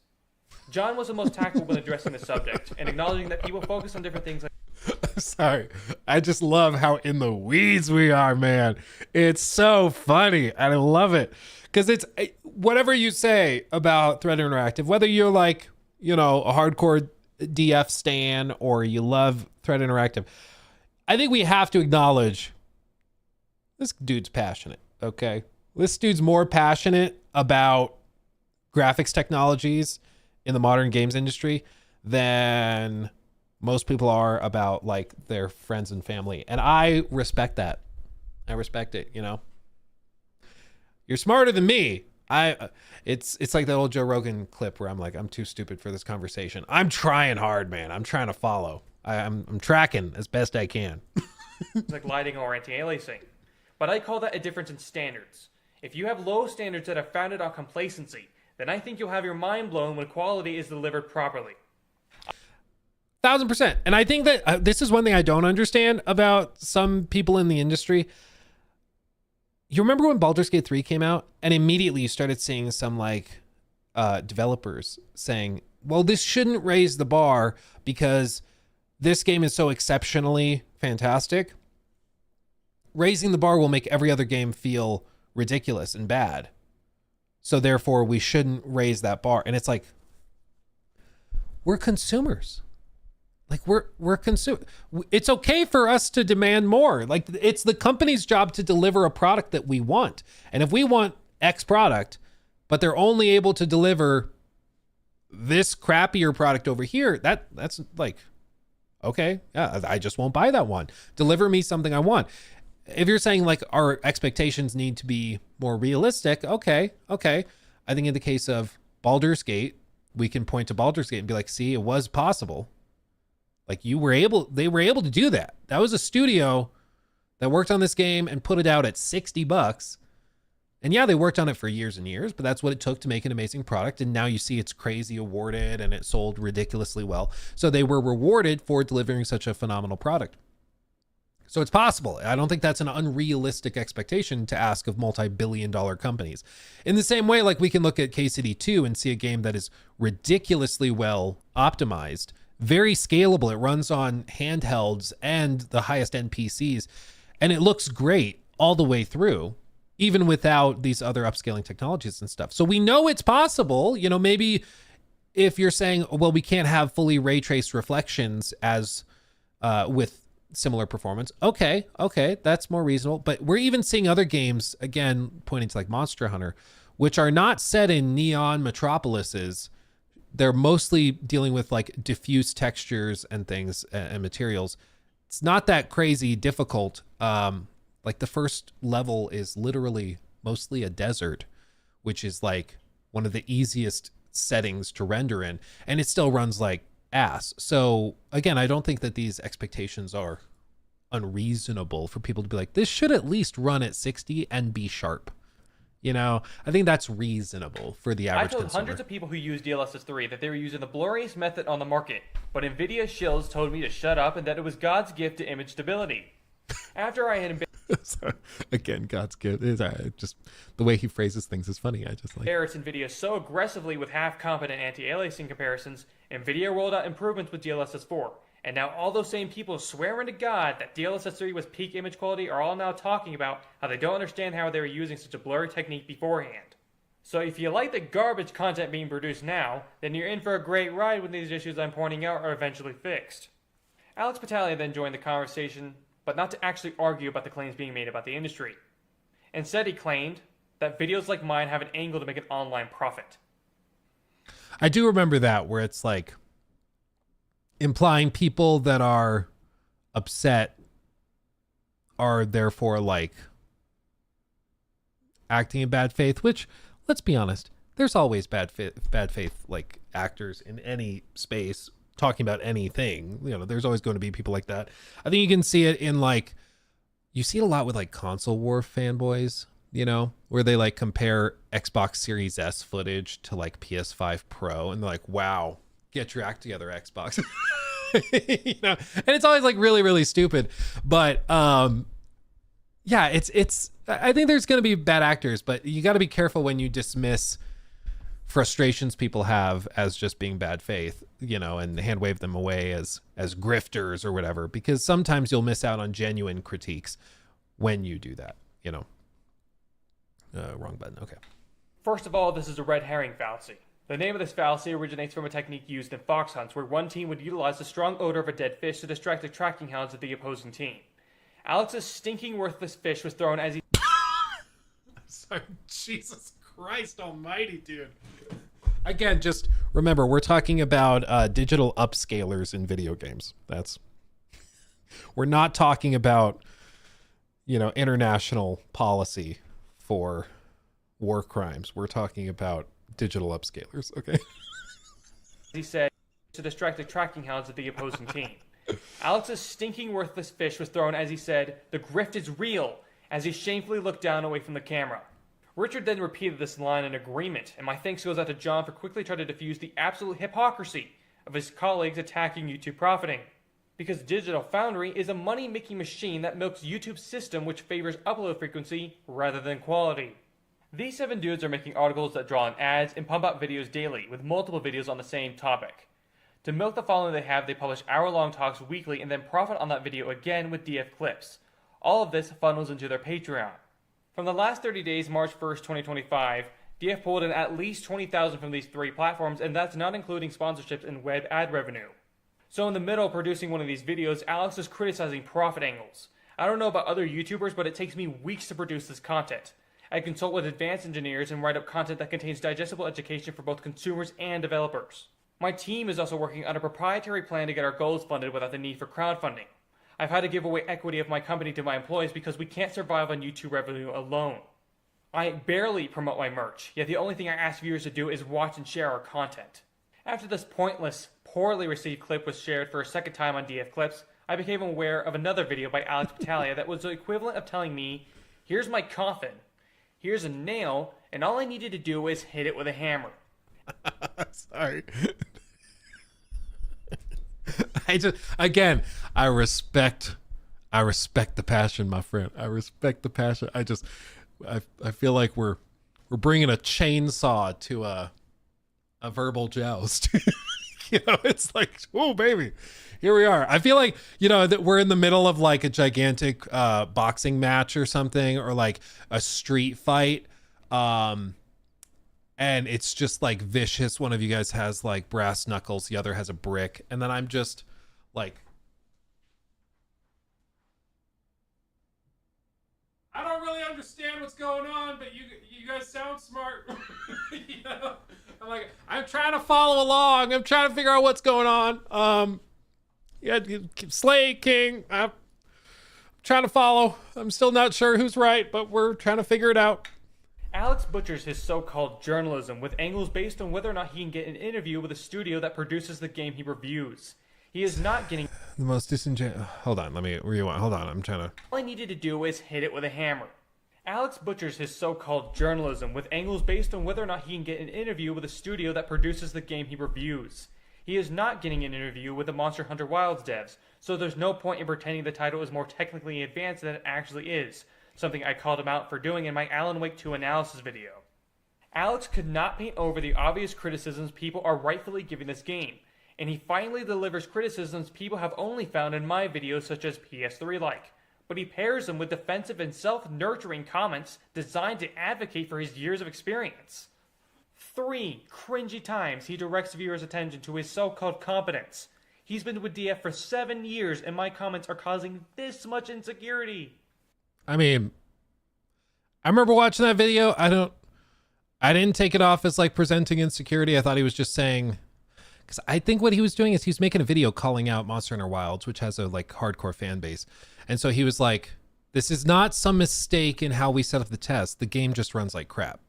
The game just runs like crap. Like, and as you can see here, I'm a performance reviewer, so I know what I'm doing. He's like, because I interpreted what he was saying in that video as the game runs like garbage.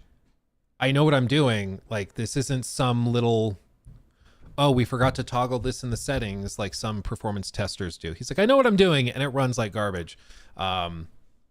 Yeah, having tested PC games for so long, I know such frame time behavior when turning the camera can often have to do with aspects of streaming things into VRAM. Yeah, I didn't take it as a sign of insecurity. I just took it as like trying to calm down Monster Hunter fans and make it clear that it runs like crap, and we can all agree on this. But guess what? Alex gave what I consider basic criticism to a game that everyone already knew was trash. He took the ugliest game he could find to prove to everyone that watching he has what it takes to give harsh criticism. He's done this before with titles like Starfield, where he mostly copied other people's criticisms. He completely ended up exposing his bias because the criticisms he gave Monster Hunter Wilds were criticisms I expected DF to call out in better looking titles. He hones in on the poor texture quality of Monster Hunter Wilds, calling it PS3-like, yet he should have said the same thing about the Indiana Jones games, but he was too busy interviewing machine games with his Nvidia babysitter. Nvidia babysitter. It is tricky when you're doing like brand partner deals while you're also critiquing the brands themselves. You know, it is tricky. I can understand why some people might not like it, but I don't know. Again, with the Monster Hunter thing, I just felt like it was pretty clearly crappy and terrible. Like, I feel like we're in broad strokes. I'm following along. Like, these are serious problems, and maybe sometimes Digital Foundry waters them down or makes them seem not that bad. But I feel like we're, again, bringing a chainsaw to a verbal joust. You know, I'm like, I feel like we don't need to be this angry. You know. His Alan Wake 2 analysis never showed the issues I mentioned because he was too busy interviewing Remedy Entertainment. Alex states that these issues can get patched out, which rarely solve core development issues like this, and he slams the performance drops found during the camera panning. But let's remember that the Spider-Man 2 port from Nixie suffers from the same problem. Yet, Alex makes special concessions during a video about all the issues present in the port and says that it wouldn't be beneficial to consumers to point them out since Nixies would patch them out. Interviews the development staff at Nixies to see how they ported Horizon Forbidden West. Yeah, I mean, it ran like hot donkey ass as well. It also got weirdly worse the more you played it, which was really weird. Like the more you played Spider-Man 2, the more problems you'd run into, and it just started like exponentially growing. I don't know if it was memory leak issues or what, but yeah, that was a whole other thing. The fact that he considers his basic ratchet and click analysis harsh also shows his sensitivity when poking at studios he interviews. While Nixies is very good about accessibility, the performance of their titles and the recent awakening of upscaling culture has been more than extremely disappointing, which explains why on X/Twitter one of their employees attacked our channel. Oh, more tea, more drama. Oh God, here we are. Very technical video explains why Nanite and Unreal, the text is in front of it, which explains why not every single UE5 game uses it. OMG, not this kid again. I'm guessing you don't like his content much. He also made this video, which I gather would make pretty much 99% of modern game devs very mad. He knows just enough lingo to string together "I hate X graphics technique" video, but to an actual graphics engineer, it's incoherent, incorrect, and hard to watch. Goes from quad overdraw to LOD fading to the solution is AI in 5 minutes. I need one of these guys to do a video breakdown. Can one of these like graphics engineers, do any of you guys know if they've done a breakdown? If like there's any like graphics engineers at like an established studio people would recognize that's responded to these critiques and stuff? Cleaning up their mess, making sure the narrative stays dead. Who fired shots first? How viewers are warped for complacency. Other than lies, our haters only have fallacies. I mean, my thing is, I think that there's a very valid discussion to be had with the current state of graphics in the industry. I think there's a valid debate to be had over the hand waving of some issues, some key issues. I think there's plenty to talk about and discuss. My only thing is, I feel like, again, we're bringing a chainsaw to something I don't think anybody realized was a fight. I think it's just like, I thought we were just talking about graphics technologies, and it's like, yeah, your verbal diarrhea comes out. It's like, bro, this went 0 to 60 real quick, man. Hold on, let's see. Just bought all my parts for a new PC. This video is making me regret the $3K I just spent. Nah, I'm lying. I'm like a kid at Christmas. Dude, have fun building it. That's going to be awesome. This feels a little too impassioned for a graphics review. I mean, he's passionate, and I do think clearly, like, it's resonating with people. With these types of videos or these types of breakdowns on problems in the industry, it identifies an actual like emotion that people have. People feel like ports are bad. People are making excuses for how bad the ports are, and that there's sort of this collective effort on the part of a lot of industry people to hand wave it away for various reasons. And that's why you see videos like this doing 200,000 views, 25,000 upvotes. Like, people are connecting with it. And I mean, yeah, I'm so effing sick of games looking and running like crap in 1080p. I mean, people are upset about this and frustrated by it. And because like this guy's one of the few people trying to address it, I probably would say overly aggressively, but he's at least bringing it up and talking about it. I think that's resonating with people, and people are connecting with it. And there's not really a super hardcore counter to somebody like Digital Foundry, who tends to be a little softer on releases than you might see some smaller creators be. But I do think to a certain extent that's because like the DF guys, they're part of a larger network. They they, can't just go scorched earth on stuff. They have to be a little bit more intentional and precise. So, it's not really that shocking either.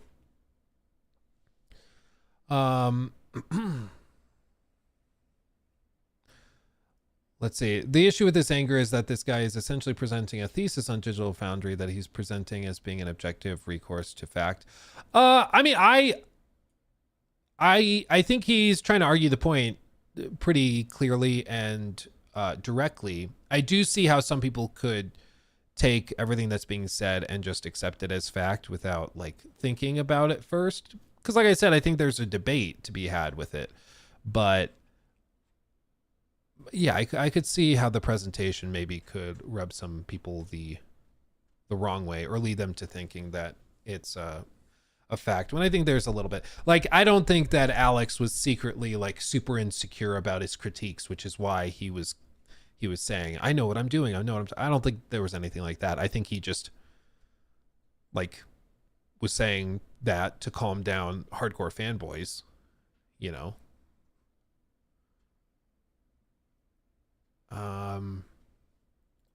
One of the What a weird video. Hold on, what is this? What? Oh, dude, this is weird. I haven't seen a video like this in ages. Huh. Are you and Nikki gonna drop a Split Fiction playthrough? Any news on the Jorah emoji? Keep killing it at Orange Theory and keep glowing with style, bro. Thank you, Limit. As for a playthrough with me and Nikki, because we played it for review, I don't have any like playthrough footage or anything other than like raw gameplay. I don't have like a let's play we recorded or anything. So not really. I don't really have that. Any news on the Jorah emoji? I have it written on my note card. I just haven't done it yet because we've been busy, obviously with shadows. Orange Theory, yep, we're still killing it. We're still slaying. On Friday we had a 2,000, I almost said 5,000, 2,000 meter row, which was horrible. If you guys have you, okay. One's in the chat if you've ever done like even a 500 meter row, on those like actual row machines at the gym. Dude, it was miserable. It was dreadful. And 2,000 meters too. It's like a solid 9-10 minutes of rowing. Yeah, you guys have done it? Dude, a solid 9 minutes of nonstop to go 2,000 meters. I wanted to die. Like my heart was about to explode. It was rough. It was real rough. But like we did it. I knocked it out in like 8 minutes 40, 8 minutes 50, something like that. Which is not like a record-breaking time, but it was fast enough that I felt good. I was like, okay, I can live with that. My coach is trying to get me to 8 minutes. Ain't no way in hell I can make that. Dude, it's all about pacing. It's about the rhythm, and it's a lot. It's a lot. Yeah. And so like, how you have different muscle fiber types. So some people have like the fast burst type muscles. Some people have more fibers that are special for like or better for like, I think it's fast glycolytic, slow oxidative. I forget the third one, but you have different types of muscle fibers, and people have different quantities of those fibers that help them either be better at cardio or boxing, the explosive movements, that type of thing. I'm very much explosive. I'm very much about like quick bursts of power, so I'm good at lifting. I'm good at boxing. I'm good at those types of things. But it means that cardio is a nightmare, because I can get the wattage on those rowers up real quick. I can go and pull real hard for about 3 to 5 minutes, but you push me and I have to do 10 minutes of it and I'm dying. Like I'm losing it. I just can't. I can't. My heart hates it, which is why I got to do it, because it makes you healthy and helps your heart health, but still. Hey, in 3 hours, it's the 18th of March. You better be uploading the AC Shadows review. Oh, tomorrow morning for me. Yeah. Me and my girlfriend finished Split Fiction yesterday. We enjoyed it a lot. We're playing through all the Haze-like games. Oh, good. Yeah, dude, they're so fun. They're so fun. Yeah, if you've not played It Takes Two, I think It Takes Two is my favorite over those, but A Way Out is also really good. Yeah. Are going to be reviewing Doom Dark Ages in May. We'll see. Bethesda does not tend to love Lukey. Not big fans of Luke, because Luke's been kind of mean to them. Luke called Bethesda evil with Fallout 76 and stuff. And I've not been the biggest fan of Starfield. So we'll see. But that's a Bethesda Softworks game. You know, we'll cross that bridge when we come to it. It's just you never know. You never know. Not entitled to it, of course. They can send it if they want. They don't have to if they don't want to. I'd love to cover it, but it's up to them. Let's see. More like your explosive diarrhea. Am I right, chat? Got him. You got me, man. Thank you for the 5. Let's see. Isaac, but it's easier to get purple zits in it. I feel like that had to do with something we were talking about at the time, and now I don't know what that was referring to. I'm sorry, Isaac. Samaya, thank you for that super chat. I can understand Thread Interactive's perspective on over-reliance on upscalers and RT, but hating on Digital Foundry feels personally charged. Maybe just talk to them and do a collab. Reminds me of Gamer Nexus and LTT beef recently. Yeah, it kind of reminds me of that too. I think a lot of it is that Thread Interactive, because of the tone, has ticked off a lot of those like Digital Foundry types, clearly that engineer at Nixie's. So I think the odds of like a casual discourse are not high. So he just goes scorched earth on it, which I don't think really helps at the end of the day, but it certainly is entertaining.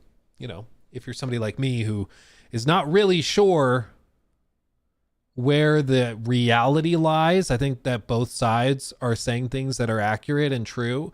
But I think the tone with both parties is off. I do think it seems that Digital Foundry tends to be more gentle when they're doing partnerships with companies and not gentle when they're not doing partnerships with companies. And that's something like, I don't love that, but I also think that Thread Interactive's right with some of the stuff he's saying about, the over-reliance on these technologies and the lowering of the standards and the fact that people are making excuses for it, which seems pretty self-evident. But I also think that the tone is not that helpful. I don't know if we'll make the industry that much better if we're just going scorched earth on it. But maybe we end up, seeing everything improve by going scorched earth. Who knows? Let's see. They're owned by IGN, so they play ball. Yeah, is it the same company, the parent company of IGN, that also owns Digital Foundry? I just think it's one of those things where it's like, hey, we got a partnership with Nvidia, so like, you can critique it, but like, don't be ridiculously mean. Be constructive. Be whatever. Like, and I get that. I don't think everybody should be as aggressive as Thread Interactive, but I think part of the reason people have enjoyed Thread Interactive's content is because he don't give no craps. He's just going to say exactly what he wants to say, even if it upsets a lot of people, which doesn't mean he's right, but is certainly entertaining. I think he's right about a lot of stuff. I'm not smart enough to follow all of it. I'll try, but I won't pretend like I know exactly all of the intricacies of what's being discussed. I think part of this is Digital Foundry taking shots at him while being disingenuous with their criticisms of how games are being made. Yeah, I mean, whenever you are going to like sneak diss somebody, because it's pretty clear who they were targeting that at. I mean, Thread Interactive's videos have been going and finding a lot of success, and pretty clearly they were talking about him, but then they didn't want to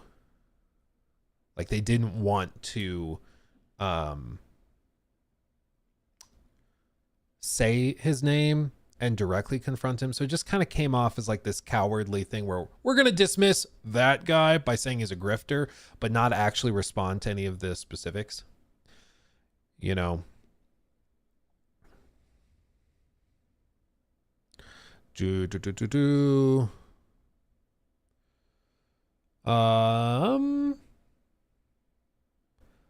let's see. Is the world where you are harsh with companies? Is there a world where you are harsh with companies you partner with and that company keeps working with you? Seems like being a little softer is the best way to have access to these big companies. It just depends. Some companies you can be very harsh with and they roll with it. Like I did that video on Mecha Break recently. And I straight up said in that video, we spent like the last third of the video after I tried the game describing how I really did not like the monetization scheme. I thought it created two tiers of players, those who could afford this and those who couldn't afford that. Like I kind of blew it up over the monetization. And that was a sponsored video. They paid me to make a video to talk about their game, just to share it with my audience. And I said, only if I'm allowed to say whatever I want. They said, okay, absolutely. And I had a lot of good things to say because I liked it. I like the game. It's solid, but I don't like the monetization in the game. So I called them out for that and I made that, mentioned in the video. And they said, okay, cool, yeah. They said, totally fair, totally fair. But I have no doubt that there's other companies or other games where you might try to do that. And they might be like, Alex, hi. Can you delete that, please? Can you do that? I'm sure there's companies that have done that. Like I was talking to a TikToker who said he was doing a TikTok for some like anime game. They paid him a ridiculous amount of money. And he had to say it was the best game he'd ever played. He loved the art style. Basically that it was glowing with style. He had to just totally glaze it.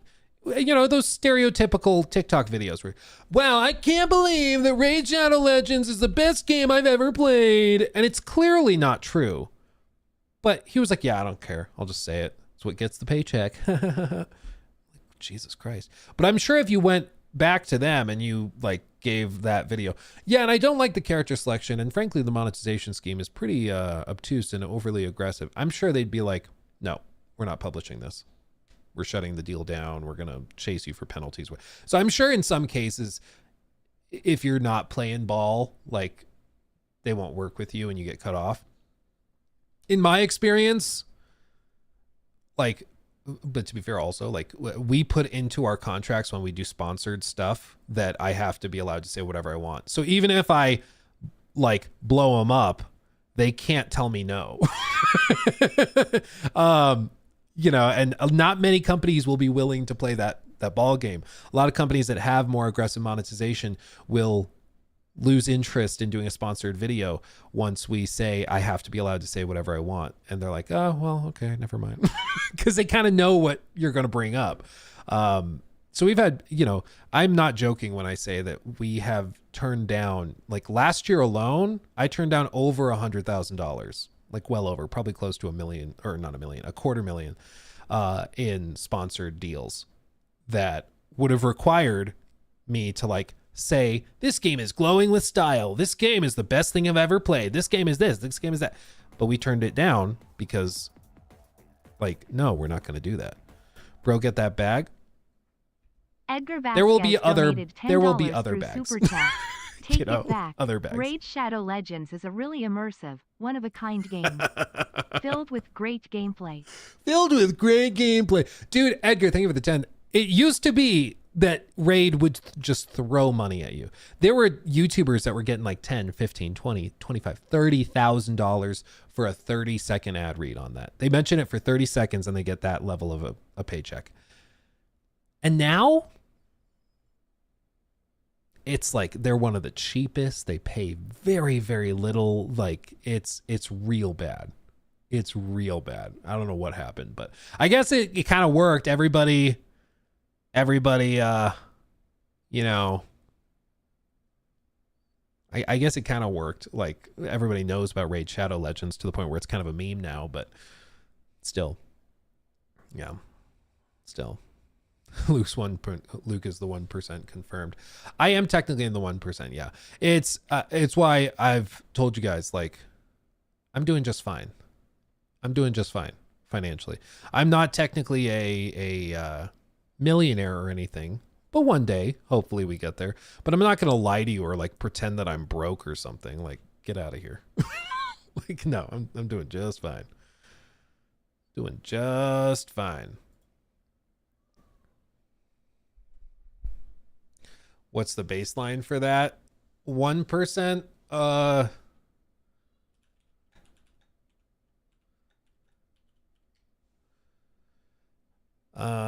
Let's see.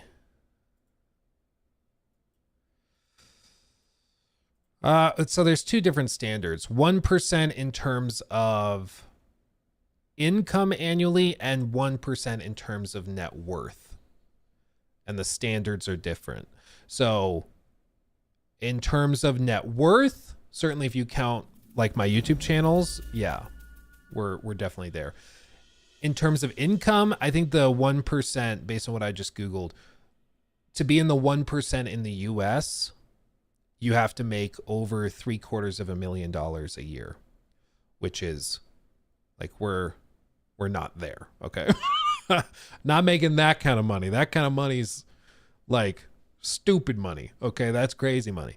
That's Keemstar money. I don't have that money, but, in terms of net worth, yeah, we should be, if you count the channels and stuff.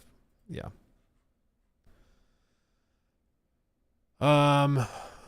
Let's see. Yeah, I think people don't realize how much money like $1 million is. People throw it out all the time and are like, so you're a millionaire there. It's like, no, that's like a lot of money. Like $1 million is a lot of zeros. I'm just being real. Like, it's a lot. Okay. It's rare. It's rare to get there, and it's very difficult, but you can eventually get there. It's just, that's a lot. That's a lot. The tricky thing though is like, if you count the value of the YouTube channels, because that's the thing is, it's like, well, the YouTube channels I've been told are worth like $5 to $6 million. Can I sell them and get that? No, because they're only worth that if we continue putting out videos over the next like 5 to 10 years, you know, and they literally have my name on it. So it's not like I can sell it. So it's like, I guess we can say that they're worth that, but they're not really worth that because you could never get that for them. It's like, what is the worth of saying this box cutter is worth $15 million? It's like, oh, so you can like sell this for 15? No. Well, then why did we say that this was worth $15 million? Because it is. It just is. It's like, oh, okay. So when you start like valuing those more abstract things, it doesn't really help you.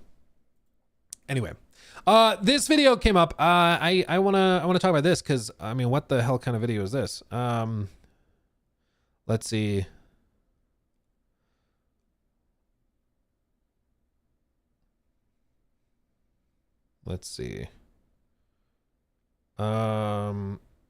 Close. I had a big old swing in one of my options contracts. I opened up some options contracts. They've had a rough week or so, but they swung back up. So I got a notification on my phone. They're like, your options contract is up 80% today. I was like, ooh, that's nice. Well, I'm okay with that. Okay, you ready? New segment. So here we are on YouTube chilling, and IGN posts a video 2 days ago titled Why Assassin's Creed 2 and 3 Had the Best Writing the Series Has Ever Seen. Real quick, one's in the chat if you've played 2 and 3. AC 2 and 3. I want to know because 2, I love 2. I love AC2. Nobody's ever gonna, deny that. I love AC2. But let's also be completely real. 3, especially at launch, was critiqued pretty hard for the writing. Not just because Connor is like as dry as a pile of sand, but also because like, you remember that prologue was like what was it, 3 to 5 hours long. The prologue was ridiculous, like crazy. And I like 3 looking back on it. You know, I think for its time, it was an interesting experiment, but it's this weird game where it's like between old school, like, you know, AC design, and what they clearly wanted to do, which was this big open world, ambitious like thing. They had the whole like shipping mechanic as well, where they were going to have you like manage ships delivering goods along the coast, the East Coast. And eventually, you know, they would realize some of that technology with some of the other games that they would do in the next few months, few years. But I don't know. I'm not sure if I would agree that 3 had the best writing the series has ever seen, especially if you count the expansions. Because, okay, this is a deeper cut. This is going to tell like who's an OG. One's in the chat if you played The Tyranny of King Washington. Did any of you guys play The Tyranny of King Washington? If you're like, what is that? That was the DLC expansion for AC3, wherein you fought in like an alternative timeline. Tyranny of King Washington. Yeah. In this, you fought a version of George Washington that had like promoted himself to king. And so you literally had like a massive boss fight on top of a pyramid in, I think in Washington, DC, or I guess it wouldn't be Washington. So maybe Philadelphia, whatever, wherever it was set. But you had all these magical abilities too that they added. And it's, in my opinion, it's like a weird experimental thing. It's wacky and crazy. The writing, though, is like beyond this initial idea. It's kind of like hilariously bad. At one point, Connor gets like downed or something, and then he comes to 6 months later out of a coma, and they just don't address it. Is it right here? It's been so long. He is awake. He is awake. Where are we? Safe place, by the grace of your brothers.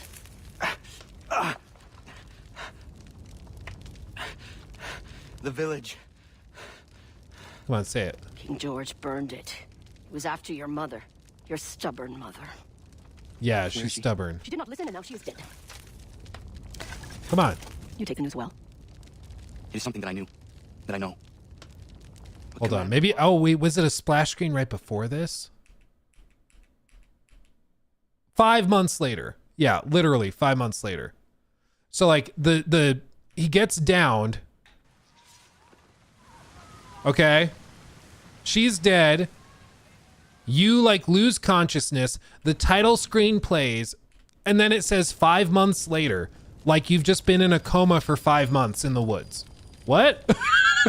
Like it doesn't make a lot of sense. So anyway, there's a lot of weird little bitty things like that in the Tyranny of King Washington and that era of AC, but where it's just like, did anybody double check that? You know? But anyway, let's hear what they have to say, because they're going to argue that AC 2 and 3 were the best the series had seen in terms of writing. And while they're describing this, I'm going to have to think to the other games and see if I agree with that. Because I'm like, well, like 3, of course, ended, you know, the base trilogy. But like Unity had some interesting stuff. Syndicate, kind of so. Origins, I thought, was interesting. So we'll see. The most memorable moments in the entire Assassin's Creed series happens near the start of Assassin's Creed 3, when Haytham Kenway has finished up rounding up his band of assassins in the New World. Or at least, the player is led to That's what you believe think. they're assassins. Haytham, after all, uses a hidden blade. Is just as charismatic as previous series protagonist Ezio Auditore, and has, up until this point in the campaign, played the part of a hero, busting Native Americans out of prison and beating up cocky British redcoats. Only when he utters the familiar phrase, May the Father of Understanding guide us. May the Father of Understanding Guide us. Does it all become clear we have actually been following our sworn enemies, the Templars?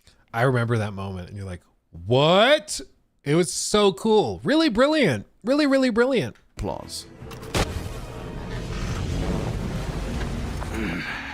Why, Haytham? Your death opens a door. It's nothing personal. To me, this surprising setup represents the fullest realization of Assassin's Creed's potential. The first game in the series introduced an intriguing concept: find, get to know, and kill your targets. Be at peace.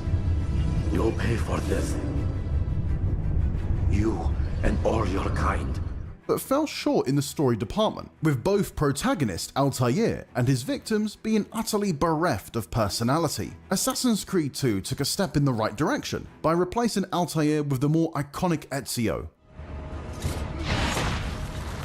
Do not be afraid. I feel no fear, assassin. Only regret. This sort of like genteel approach to assassinations, which I recognize is sort of oxymoronic.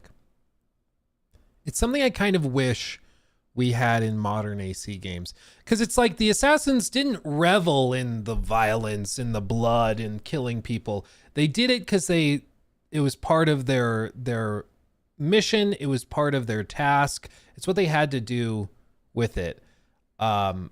Even like with the feather, the simple feather, that's such like a simple thing. It was a code. Yeah. They specifically, they didn't celebrate it. They didn't revel in it. It's what they had to do. And nowadays I feel like it's totally different. Now it's like, no, you have hammer, smash them with hammer, kill them with hammer. And it's just, it feels off. It feels off compared to these OG versions of it, you know?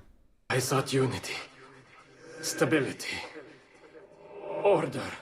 But failed to apply the same treatment to his adversaries, with the big bad of its spin-off Assassin's Creed Brotherhood, Cesare Borgia, coming across as particularly underdeveloped. Only in Assassin's Creed 3, set during the American Revolution, did the developers at Ubisoft devote as much time to fleshing out the hunted as they did the hunter.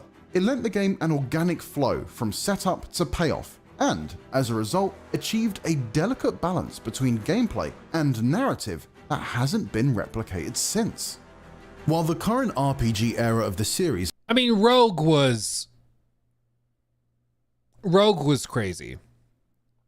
Rogue, you know, it was less covert, of course, but Rogue also had some really cool stuff. has largely been well received by players and critics. A wealth of articles, YouTube videos, and forum posts agree that Assassin's Creed is in decline, and has been for some time. What exactly is responsible for this downfall, however, is subject to debate. Some point to the increasingly unrealistic premises of the modern games, which have you face off against gods like Anubis and Fenrir. Others take issue with Ubisoft's implementation of a varied spectrum of romance options, or, in the hotly disputed case of Assassin's Creed Shadows, replacing its hitherto fictional protagonists with a real-world historical figure, an African samurai called Yasuke.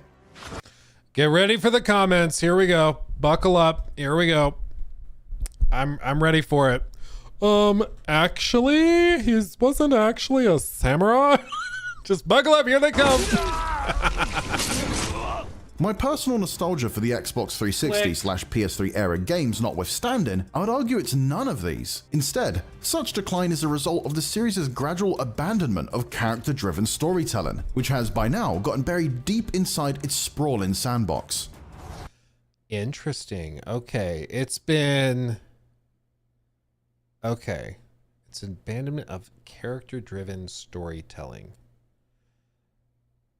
Is that really true, though? Have they abandoned that? Because AC Origins, I feel like the story and everything was pretty closely tied to Bayek and his role within the community as a Magi.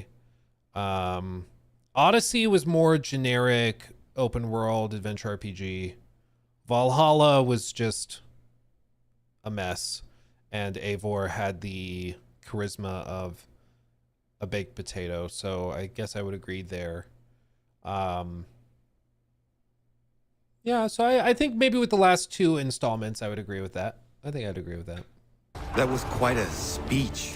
Over the years, Assassin's Creed has padded its original action-adventure. We had a good AC in Mirage. Mirage is weird though. Like, it's the reason why Mirage is weird and hard to like bring up in these conversations is because Mirage started as a DLC, turned into a standalone release. And so it's hard to gauge whether we should look at Mirage in these discussions or not, simply because like it doesn't necessarily suggest that that's where the franchise is like heading. In the same way, I think it would be unfair to like conclude from like Tyranny of King Washington that therefore all of the future AC games would go in that direction. Expansions, DLC, spin-off things, they can be a little more experimental, do things they wouldn't normally do in the full major games. And so even if we really like parts of Mirage, I'm not sure if we can say that like, oh, Ubisoft is learning their lesson, or this is where the franchise is going, or this counts as, you know, a standalone thing, because it is one of those experimental projects that kind of turned into its own standalone big release. You know, I appreciated that it was basically a love letter to old school games. It wasn't trying to be that inventive or crazy, but yeah, I also don't blame people if they don't like it. Formula with a slew of RPG and live service-ish elements, from dialogue trees and XP-based leveling systems to loot boxes, tiered DLCs, and gear customization. It's a lot, but the bigger the new installments have become, the emptier they have started to feel. And not just with regard to the countless climb this tower, find that object side missions, but also their basic storytelling. Although allowing you to choose what your character says or does should theoretically make the overall experience more immersive, in practice, I found it often has the opposite effect. As scripts get longer and longer to account for multiple possible scenarios, they feel like they lack the same level of polish as a game with a more limited range of interaction. The focused screenplay-like scripts of the series' action-adventure era allowed for sharply defined characters that were not pulled thin by a game structure that demands its protagonist be compassionate or brutal on the whim of the player. I think that's very true. I think that's true. Whenever you have a large quantity, it's hard to maintain a similar quality. And the inevitable difficulty you run into with RPGs is that you're making so much stuff. Inevitably, there's going to be stuff you're making that not everybody will see. Maybe even very few people will see it. And even if they do see it, they might engage with a side quest for 20, 30, 40 minutes, whatever it is. Maybe even less if it's a small quest. And then they're going to move on. And they're going to spend another 40 hours playing other stuff. So it's hard to justify putting a ton of effort into those encounters and those quest lines and stuff. Since if players, you know, even if they see it, the odds of them like having enough time to really appreciate it and connect with it, it's just very, very low. So it's hard to justify putting that time into it.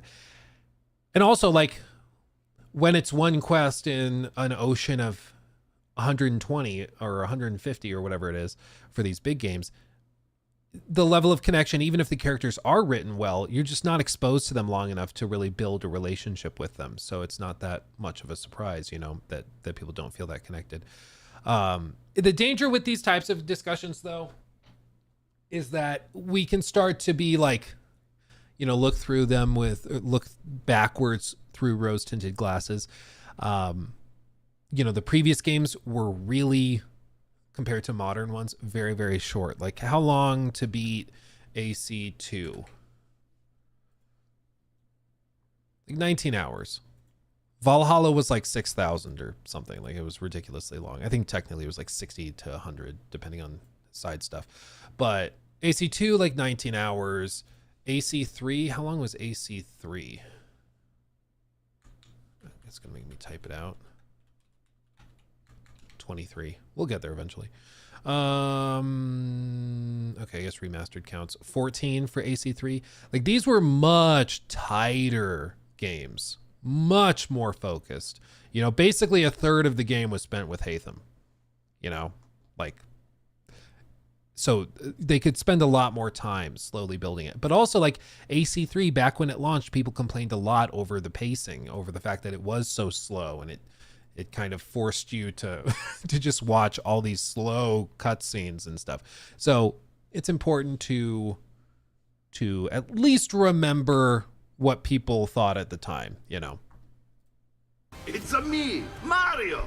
Thus, while a game like Assassin's Creed Odyssey technically has that. more content than Assassin's Creed 2, much of it feels wooden and underbaked. This unfortunately breaks the immersion. It's too often very obvious that you are interacting with computer-generated characters rather than complex historical figures. This is in stark contrast to the franchise's PS3 era, which in my humble opinion has produced some of the finest writing in all of gaming. From Ezio's fiery "do not follow me" or anyone else speech after besting Savonarola. There is no book or teacher to give you the answers, to show you the path. Choose your own way. Do not follow me or anyone else. So good. To the tragicomic soliloquy Haytham delivers when he is at long last killed by his son Connor. Spoilers.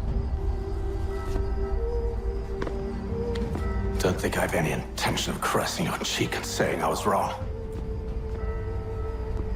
I will not weep and wonder what might have been. I'm sure you understand.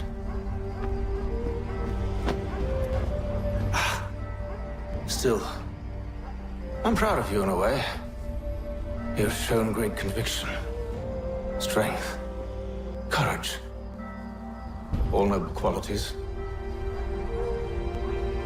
I should have killed you long ago. The writing has suffered in other ways over the years too. When the so good, so good. But again, I'm trying to be fair. I'm trying to be fair because I do love these old school games because they're like my childhood and teen years. So I'm of course a little biased. I love them, but I also know that people have a tendency to look back on things in the past more fondly than they did in the moment, you know? Because I do think that there's a lot of good writing in Odyssey. I mean, hell, if we're gonna let's not just cherry pick the old school ones. Do you remember the opening scene of AC Odyssey? There's still just one line that Leonidas says at the very beginning that like still gives me chills. Here. We are ready, my king. Tell me the necklace. This. Have you ever gone fishing with your son? No, never. A soldier's life is all I've had the honor to know. I would have liked to have gone fishing with my son. But now...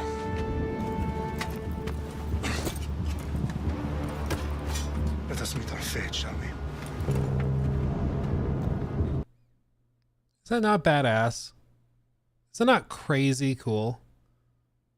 Like, Jesus. It's crazy, dude. Oh, I've defended Odyssey for a long time. It's got its problems, but it gets way more hate than it deserves. That game. Not a great AC game, certainly, but still, I think a very good game. But anyway, let's continue.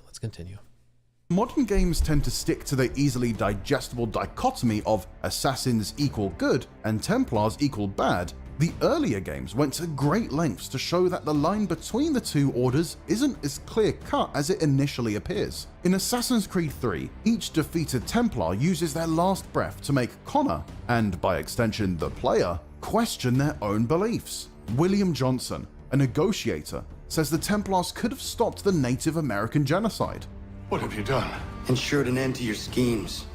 You sought to claim these lands for the Templars. Aye, that we might protect them. Thomas Hickey, a hedonist, calls the assassin's mission unrealistic and promises Connor that he'll never feel fulfilled. Hugh. And 15 games later, it seems like he might have been right. Yeah, dude, it's boring to have a bad guy who's just comically evil and bad. Like sometimes you gotta be willing to explore the idea that the villain might actually have something, like a point, might actually be right. It's that moment of hesitation, that pause when you're like, no, like screw you, but like, you know, like I appreciate when you have some nuance and complexity there. And it's not as simple as just bad guy evil because bad guy do bad thing. Bad guy kill people. Bad guy hate people. Like that's boring as hell. It's boring as hell. It's why like so many sci-fi games that just rely on like bad evil aliens because evil aliens want to kill people for resources. It's like, it's kind of lame. Not that exciting. But you write a character that has their own motivations, that has their own reasons for doing what they're doing, and maybe they align with yours, or maybe they just have a slight different outlook on how to achieve the ends they need to achieve. You know, Ghost of Tsushima has an amazingly interesting, again, no spoilers, but like the final boss fight in Ghost of Tsushima, I thought was brilliant in so many ways. Like, just how all of the themes for the entire game come back into this one moment, and you understand why this is happening, but you're not happy about it, but you accept it. You know, it's brilliant. Again, no spoilers. I gotta move on, otherwise I'll spoil it. But still, you should play Ghost of Tsushima. Ezio meeting Altair in Revelation still makes me tear up every time I see it. No books, no wisdom, just you, fratello mio. Yeah, damn, dude. Ooh, yeah, pure cinema. Yeah, exactly, dude. Well, and I love when you place the seeds early in the game and the entire thing comes all the way over and arches all the way to the very end, and then it ties it up with a neat little bow. I love it. Stupid question. If a friend didn't play any AC games, what should I recommend him to play first? Depends if they like stealth games or if they like open world adventure games. If they like stealth games, have them start with AC2. They're not going to hate it. It's going to be solid. It's an old school, but it's awesome. And then you can start experimenting with some of the others and some of the more niche games. But 2, I think, is a safe bet. If they prefer instead more modern, like open world adventure games, maybe with a bigger focus on stealth, maybe go through Unity or Syndicate or something. But if they like the big open world stuff, probably I'd say start with like Odyssey, probably. Yeah. Here we go. Let's finish this out though. Your hands will always be empty. Benjamin Church, who betrays Haytham, declares it's all a matter of perspective, and that the British, from their point of view, sees themselves as the victims, not the aggressors. You spin a story to excuse your crimes, as though you're the innocent one and they the thieves. It's all a matter of perspective. There is no single path through life that's right and fair and does no harm. Haytham, for his part, tries to shake Connor's faith in George Washington, claiming the country he'll create will be no less despotic than the monarchy from which the Americans sought to liberate themselves. An assertion which rings all the more true when we discover that the command to burn down Connor's village wasn't given by Haytham's henchman, Charles Lee, as previously thought, but Washington. By the end of the game, the player has more questions than answers, and the story is stronger for it. A warning to you both. Choose to follow me or oppose me, and I will kill you. It's also, they weren't afraid of having characters that have good and bad aspects. Like they were okay with having a character who's an ally that you hate for various reasons, you know? Whereas it feels like, not just with AC, but a lot of modern like AAA games, especially RPGs, they try to whittle characters down into basic archetypes that are easy to digest and understand. And I think it reflects a broader trend in the industry, which is to make games that treat players like they're stupid. It drives me crazy. It's not just the yellow paint, you know, on everything. It's also the writing. It's also like, I think it says a lot about what they think of players based on how they present the game to you. And even if you look at something like, you know, Saints Row reboot, I think that game tells you a lot about what they think of the players. that they're like, oh no, the players are so stupid. They're going to feel so connected to these characters because they have student loans, just like the players do. So boom, problem solved. We don't need to do anything else. We're done, you know? And I think it's really unfortunate because I don't know if it's been done in the name of like accessibility to make the games more accessible to people, so they just make them more generic and watered down, or if it's been done because they've hired people who are not really gamers and maybe need things spelled out that much. I don't know, but I think gaming is probably more mature now. Like the average age of a video game player is higher now than it was when AC3 dropped, or when AC2 dropped, or Brotherhood, or whichever one you're looking at. And yet it feels like the writing has gotten more and more childish as time has gone on, and more simplistic and lacking in depth. And there are, of course, exceptions to this. Like I pointed out earlier with Ghost of Tsushima. Love that. But it does feel like with some of these franchises that have been trying to chase bigger and bigger and bigger audiences, they've gotten more and more generic and watered down as time has gone on. So, and like the themes have gotten simplified, where instead of having nuanced characters that have conflicting emotions, opinions, especially with like companions and stuff, you don't tend to get a lot of complexity. It's just they're your friend or they're your enemy, and it's very, very simple. Valhalla did have some interesting little bitty things with some characters that sort of betray you and go back and forth, so there's some stuff like that, but still. Anyway, let's finish this out.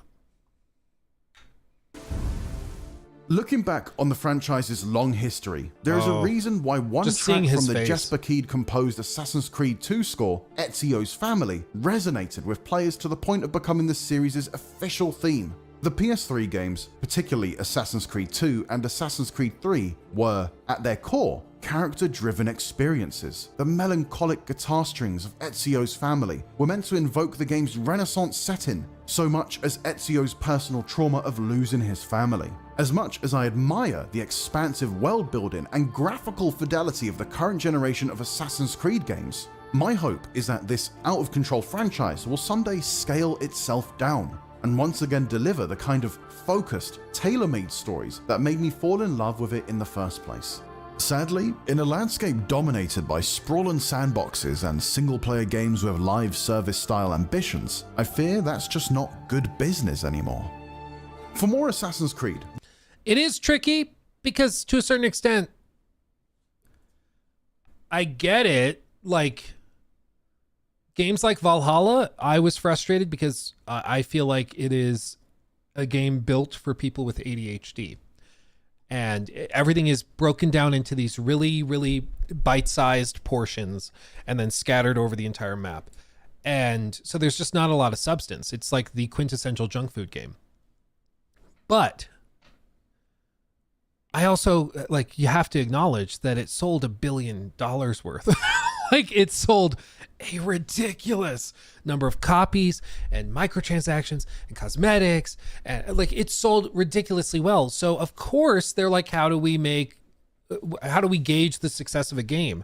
Probably on how much money it brings in. You know, Metacritic scores, you know, and critical acclaim, sure, maybe that's important, but it's also a business, you know. So I can understand why they're making these shifts and pivots. And, you know, from a business perspective, I can respect that. But if we're talking about what games, like just making the best game possible, I do think that also leads to financial success, as you've seen with other games. Again, Ghost of Tsushima being an example that had these darker, more serious themes and explored them in a mature way, unapologetically, and it ended up doing very, very well, you know? So I don't think it's one or the other, but I think it's maybe easier to go boiled down and more generic to chase the more casual crowd dollar, as opposed to chasing the dollar of the hardcore gaming fan, because it's a lot harder to make a game that appeals to them compared to just filling your game with like, ooh, cool dragon cosmetic, ooh, cool this and that. And it's kind of, more generic and easier to consume. But I guess time will tell which route they're going, because next year we get Hexe, almost certainly, and that's going to be very allegedly, according to the leaks, that's going to be more linear. It's going to be much darker. It's going to be character driven. That's going to be more in line with like those older games. Also have a lot more like supernatural elements. But of course, tomorrow reviews for Shadows drop, and we'll find out what that says. Yeah. Hexe is next year. It's what it seems to be. Yeah. The timeline's been shifted, but Tom Henderson did some reporting where he was like, of course, Shadows was supposed to be this past year, like late 24. This year is probably Black Flag Remake. It would be my guess, is their big game. And then next year would be Hexe, which is from Montreal, who did Valhalla.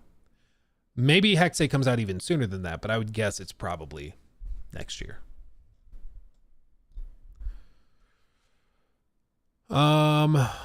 Let's see.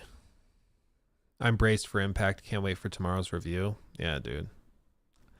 I can't. This is what I got to tell people. Like, people think, oh, well, reviewers, like Luke's just waiting for tomorrow so he can finally move on from the... Like, no, I'm also excited for reviews because I know what I think of AC Shadows. I know what I think. I don't know what everyone else is going to think. I don't know if it's going to be critical acclaim or critical rebuke. Like, I have an idea. I'm pretty confident in what my prediction would be. But, like, I'm very excited for the reviews too. Like, I'm also very, very excited. So, and inevitably you have people who are like, like earlier in stream where somebody's like, every time you bring up AC Shadows, your eyes glaze over. What does that mean? But like, clearly that implies this or that. Like, what are you talking about? So, we always, the people are going to read into it what they want.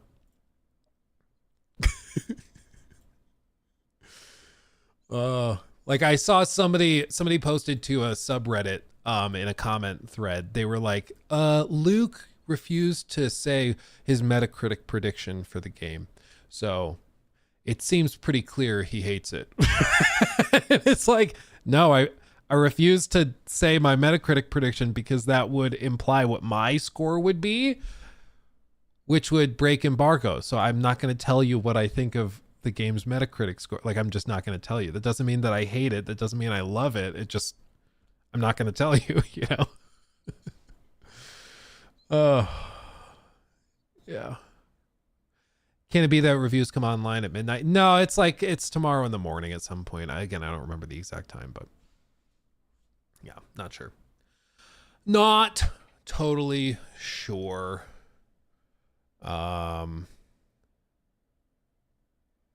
Let's see.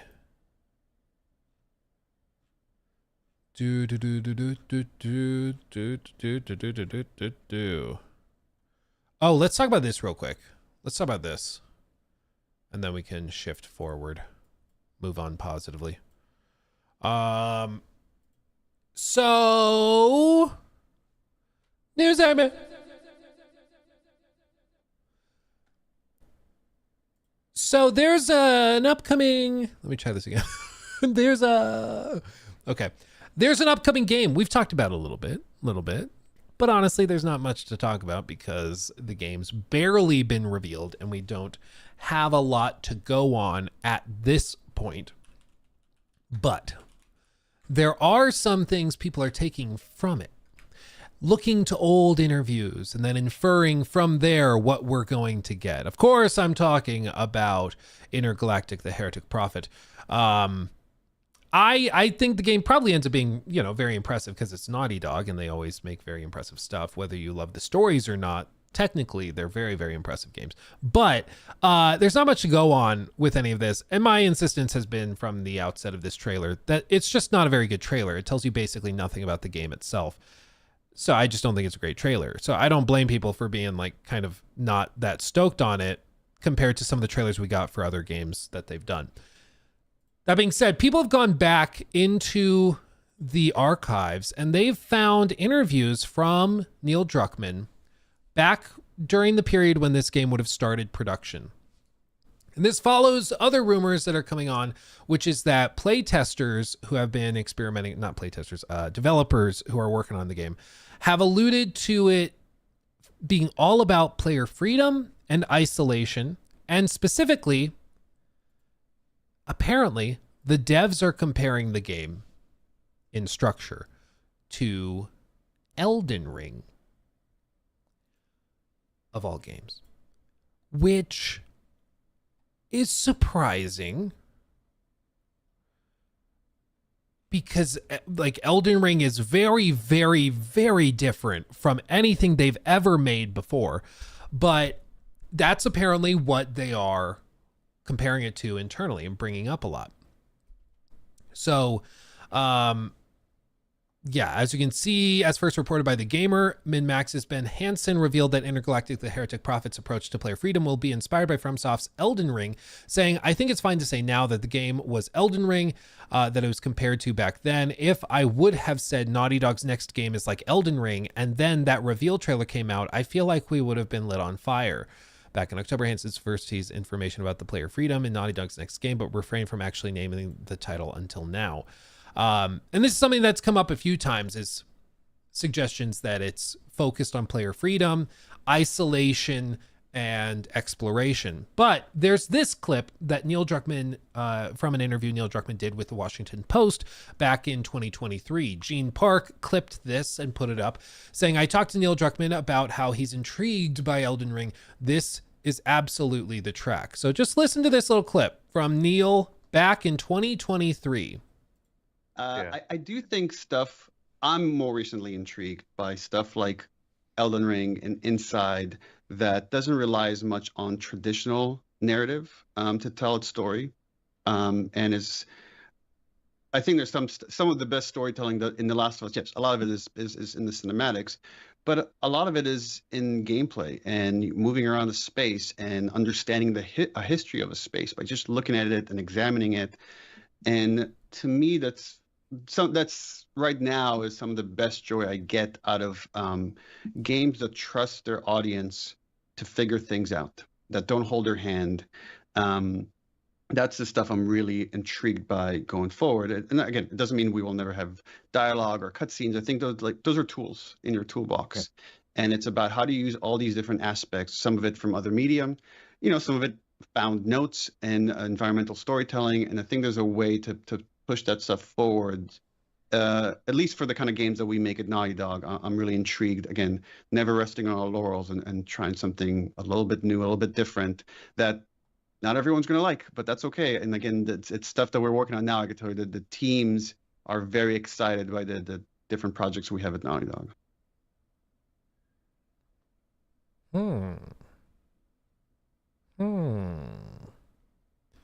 So, he's mentioning the other projects they're working on.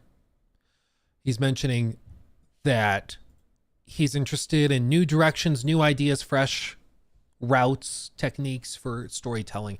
But what particularly interests him is the open-ended exploration and environmental storytelling in Elden Ring and games like Inside, which don't have complex tutorials. They don't have quest journals, in the traditional sense. They are much more about releasing the player and letting them figure it out. And that seems to be their goal with Intergalactic, the Heretic Prophet. They've said it's a game about isolationism. It's about feeling alone. It's about trying to escape and find your way out of a very complex situation after you crash on this planet. So I think there's a strong possibility that the premise upon which this game is being built is that you end up crash landing on this planet and then they just release the player. And they're like, just go figure it out. Try to get off the planet. And they just leave it open-ended like that.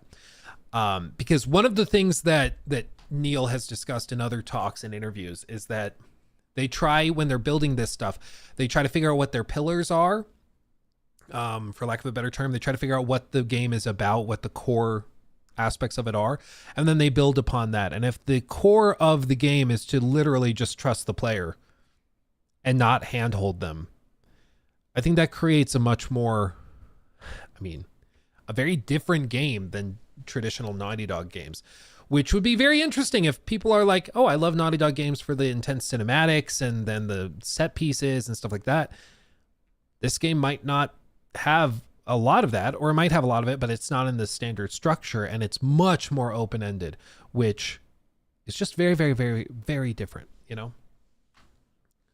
Very different. Why So Snowy says, I think it's important to remember that from the grounded documentary about The Last of Us Part 2, they stated that their inspiration was from Bloodborne. The game started with melee combat being important. Well, there you go. I think with all of these things, the devs at these studios are not just playing their own games. They're playing other games too. And you can often see where the inspirations lie with a lot of these, where it's like, oh, I can tell with AC Origins, they played a lot of The Witcher, or they played a lot of maybe, little tidbits of Breath of the Wild. They saw interviews and breakdowns of that before it released and wanted to implement some ideas from there. Like, oh, you can light your bow and arrow. You can light the arrow on fire and then shoot it, and that lights a fire over here. You can always tell like where the inspirations came from based on what the team was playing and what they thought could be cool to implement into their own game.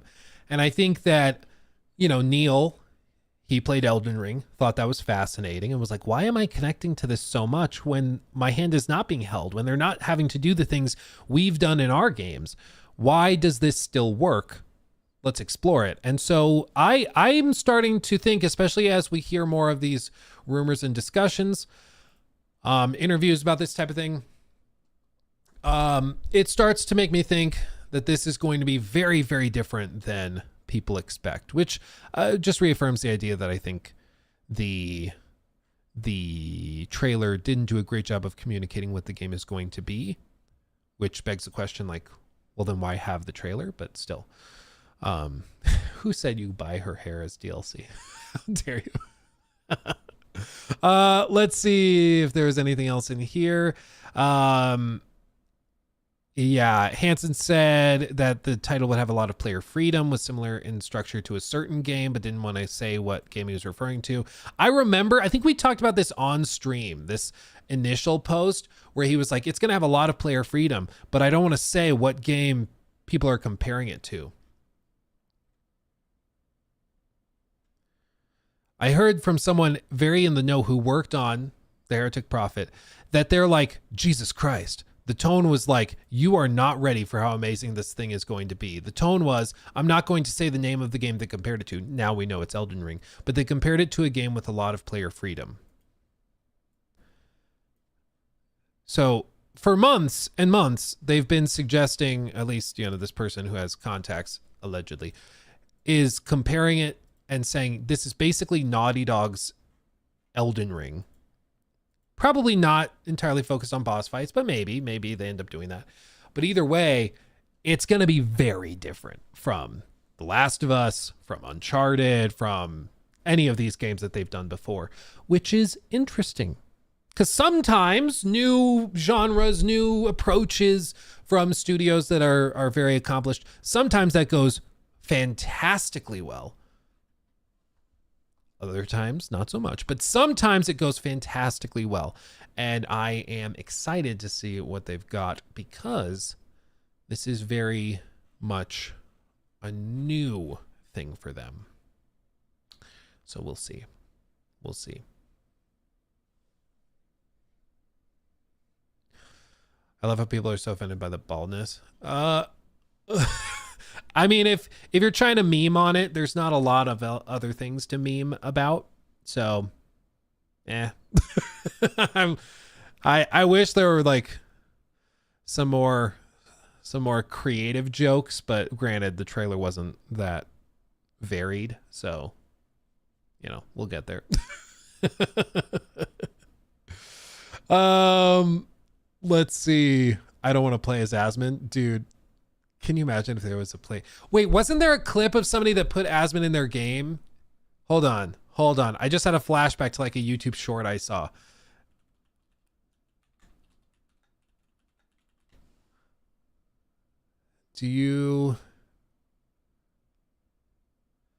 Oh, there's like a lot of people who have put Asmongold into video games. It was specifically like a little... Oh, man.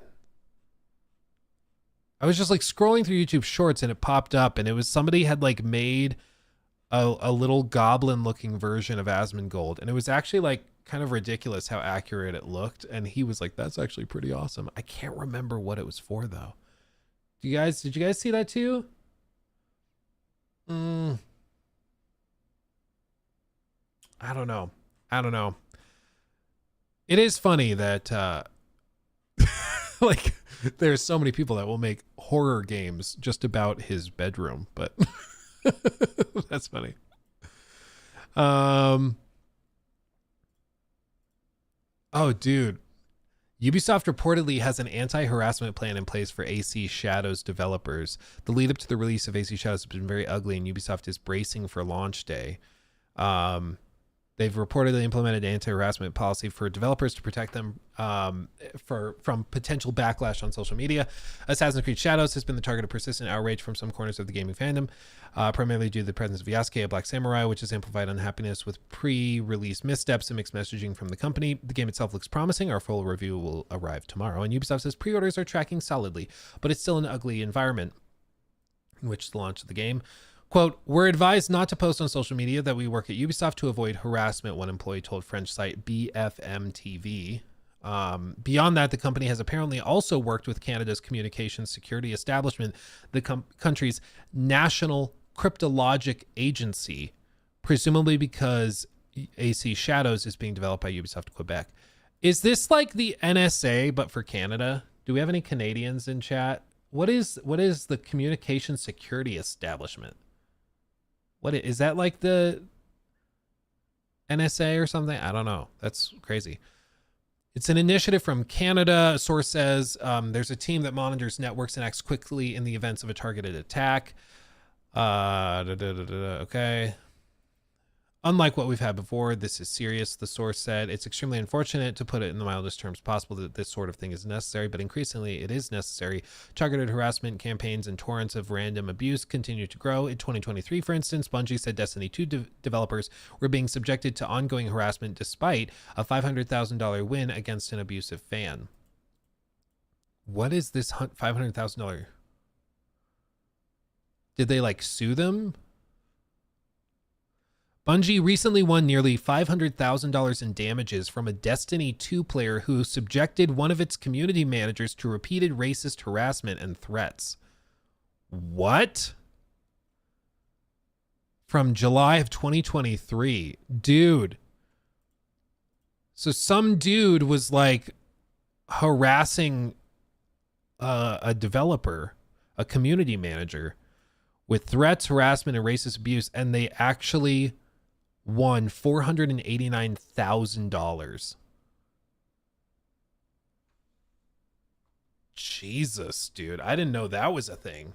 They actually like sued them and went after them for harassment. That's crazy. I did not know that that was a thing. Wow. Who knew? Wow, that's crazy. So earlier this year, Square Enix launched a new anti-harassment policy to protect its employees and partners from similar abuse. GDC's 2023 State of the Game Industry survey found that 91% of developers believe player harassment is a problem for the industry. I mean, like, you see what some of these people do when they like, I didn't like that patch you dropped, so I'm going to threaten to kill you. It's like, bro, absolutely, that stuff is totally unacceptable. And my only point is like, if this person was like serially like stalking and harassing a community manager, I'm surprised that this isn't better known. Like, I'd say make an example of them. Like, you're going to make somebody's life a living hell because you're upset with the state of the game or something. Like, get an actual life, dude. Couldn't have happened to a nicer guy. But Anyway, that's, let's see, where was I? Unsurprisingly, women are more likely to experience abuse from players than men, as are members of the LGBTQ plus community.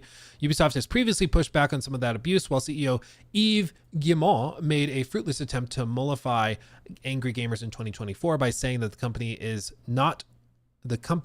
is not to push any specific agenda. Creative leadership has been rather more focused or forceful about it. In November 2024, franchise head Marc-Alexis Cotier said developers throughout the industry face the added challenge of distinguishing between genuine feedback and attacks driven by intolerance. This, I think, I remember hearing this talk. It basically was like, are people actually frustrated by Yasuke's inclusion in the game for gameplay reasons or for like maybe they just honestly prefer one protagonist and it's jarring to have two protagonists. Like that is a very valid critique or piece of feedback to give. But if somebody's given that actually just because they don't want like a black character in their game, obviously then they're like, well, we don't want to take that feedback, but they got to sift through and figure out which one they consider to be legitimate or at least motivated well. And then they say, when we self-censor in the face of threats, we hand over our power piece by piece until freedom and creativity both wither away. We cannot let that happen. AC Shadows comes out March 20th. Yeah, it's not really surprising me. They have a harassment plan in place, which it sounds like is basically just get off social media and don't do any of that. Which I think is a good policy in general. I mean, we've seen, what game was it? Was it I think it was Concord, where you had... I think it was Concord. The one developer was tweeting out and like calling people who didn't like it, you know, talentless hacks, and was like lashing out and calling gamers names if they didn't like Concord. I think there were also some people that did that with definitely with like Dustborn. I think they did it. So it's in general, the rule of thumb. Oh, talentless freaks. I think you're right, Kino Man Sky. I think that's what they called it. Talentless freaks is what they called it. In general, I think all of these developers, there should be a policy with all these companies that is talk less, smile more, put your damn phone down. Like the art director for Avowed, why that dude was allowed on social media is beyond me. Like, if I was running that company, I'd be like, listen, you are actively harming our entire company with your insane posts online. What are we doing? Like, I don't know why. I think if you are given a job in like your dream industry and it's a job at a developer you respect and love and you want to work together to help you and your coworkers put out the best product possible, I think all these companies should just make it so, you know what? No X accounts, no Blue Sky, no social media, just to call it safe. It'll be a better working environment. Leaks will be way less likely. Less drama. Everybody's mental health would be better in the studio. Just no social media. Easy peasy. And if you don't like it, go work somewhere else where they allow it, but we're just not going to do it. I think that would alleviate so many of these headaches, dude. So many of these problems. Because you see, like, a lot of this stuff would not be a problem if these people just put their phone down. Like, put your phone down. Stop it. You don't have to talk about every little bitty thing going on in the world. You can be quiet. No one really cares except for the people that do care, the very few that do care. They will see what you're saying, amplify it, and it will become a problem, you know? Yeah, let the community manager handle Twitter posts. Let them do that. Like, you don't need to be on social media. You're not going to get anything for it. It's not going to help the game. Like, just stop. Stop it. Get some help. That's my stance. I think I've never seen evidence that it's a net positive, you know? I just don't think it's worth it and inevitably, like, you'll have one employee kind of going off the wall saying something insane or stupid, like calling people talentless freaks. And then that becomes the story for the entire game made by 100, 200, 300 people that represents hundreds of millions of dollars of investment. And one dude that couldn't shut up on social media ends up dominating the discourse instead of the game itself. Like, I think there should be a company policy to just, we get a year out from launch, put your phone down. Just put your phone down. Stop it. Put your phone down. I don't get why this is so difficult. Samuel, thank you for the 5. Hey, Luke, are you reviewing Atom Fall? I want to see reviews before I make any decisions on buying it. Also curious what other games you're reviewing. I would like to review Atom Fall. Time will tell if we do. It's a little early, so we'll see. We'll see.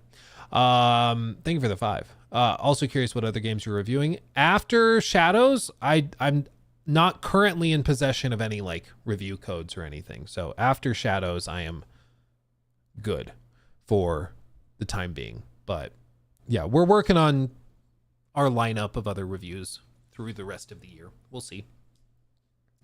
Got some pots on the stove for sure. Thank you for the 5. Let's see. I think I read that one. Let's see. Okay. Mandreate. I'm sorry for mispronouncing that. Thank you for the resub over on Twitch. Thank you. All it takes is one guy. Well, yeah, and people will say, Luke, isn't it unreasonable to like dismiss or critique an entire game or studio because of one guy? Yeah, I agree. That's stupid. You shouldn't throw the baby out with the bathwater, or just because there was one bad apple in the bushel, it doesn't mean the entire collection of dozens and dozens of apples are therefore bad. You could, maybe the rest of them are great, but it doesn't change the fact that on social media, then the entire narrative of the game is destroyed and everything is just about that one dude saying something insane. Like, it's unfortunate, but that's just what it is.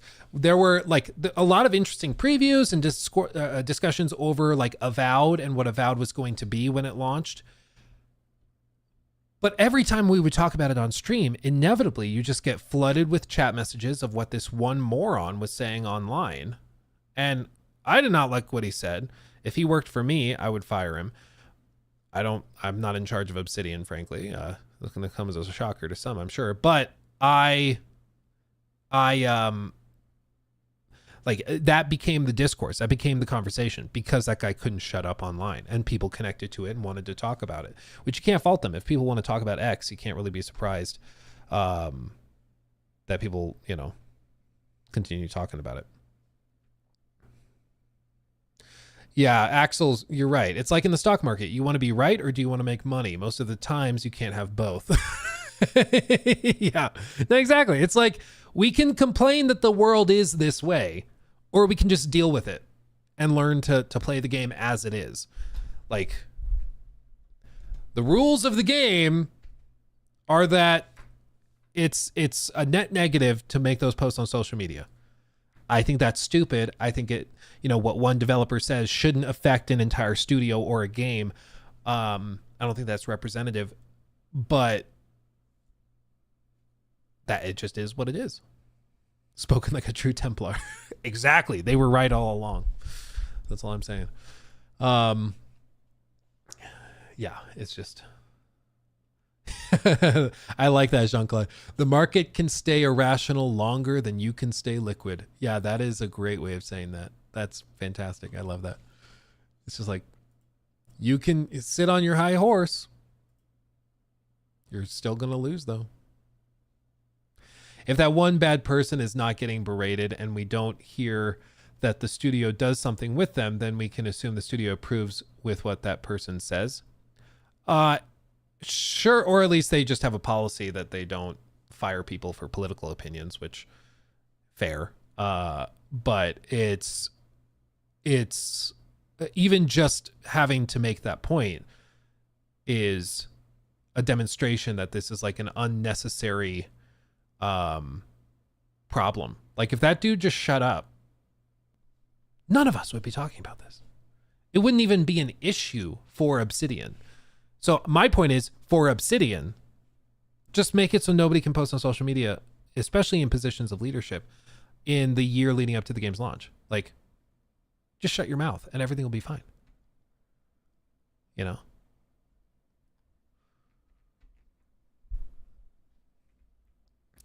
Did we talk about Jason Blundell's new studio? We touched on it. I'm not sure if there's enough to really work with. But I'm sure it's probably going to be a live service studio. I mean, they're going to be pumping something out.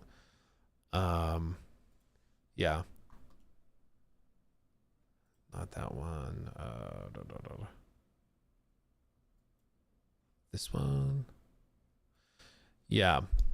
PlayStation has a new first-party studio under PlayStation Studios called Dark Outlaw Games. The studio is being led by former Call of Duty Zombies lead Jason Blundell. The name of the studio was confirmed by Blundell in an interview with Jeff Gerstmann that was published on Monday. He says, "We've been working away in the shadows for a while. When we've got something to talk about, we'll step out into the light." And he added, "It's a privilege to be under their umbrella. It's a privilege to be able to do it with Sony as a new first-party studio. Sony doesn't start up first-party studios all the time, so to have that privilege is humbling.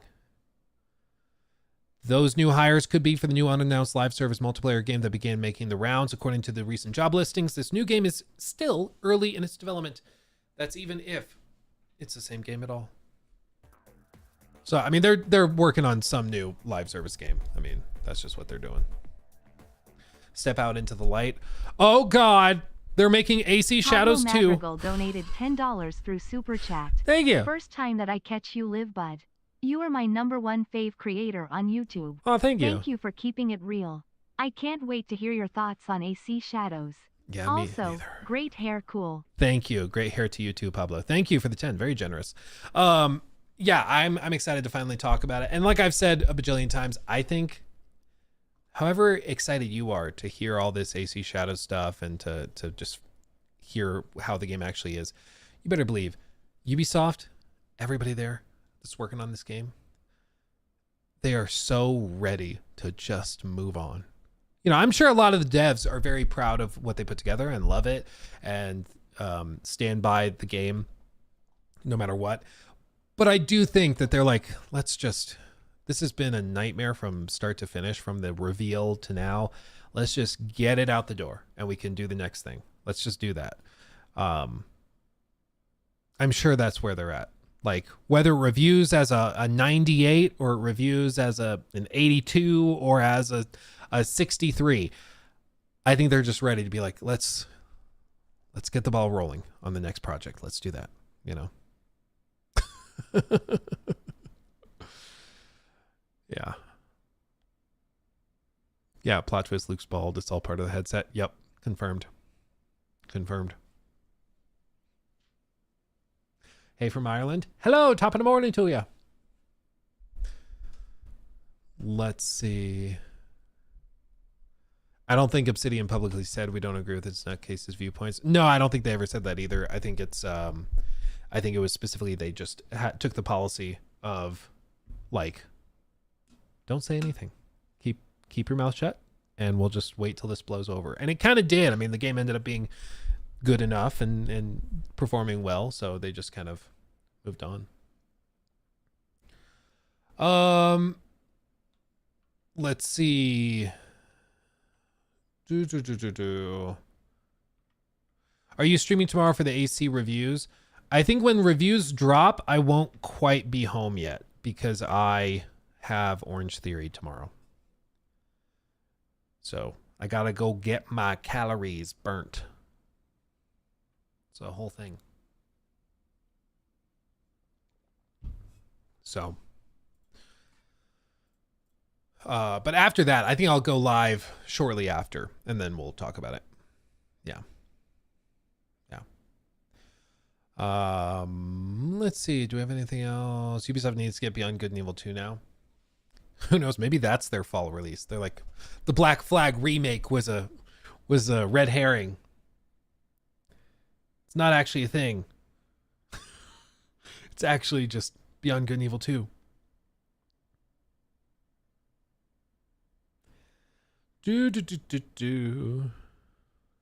Let me see. Yeah.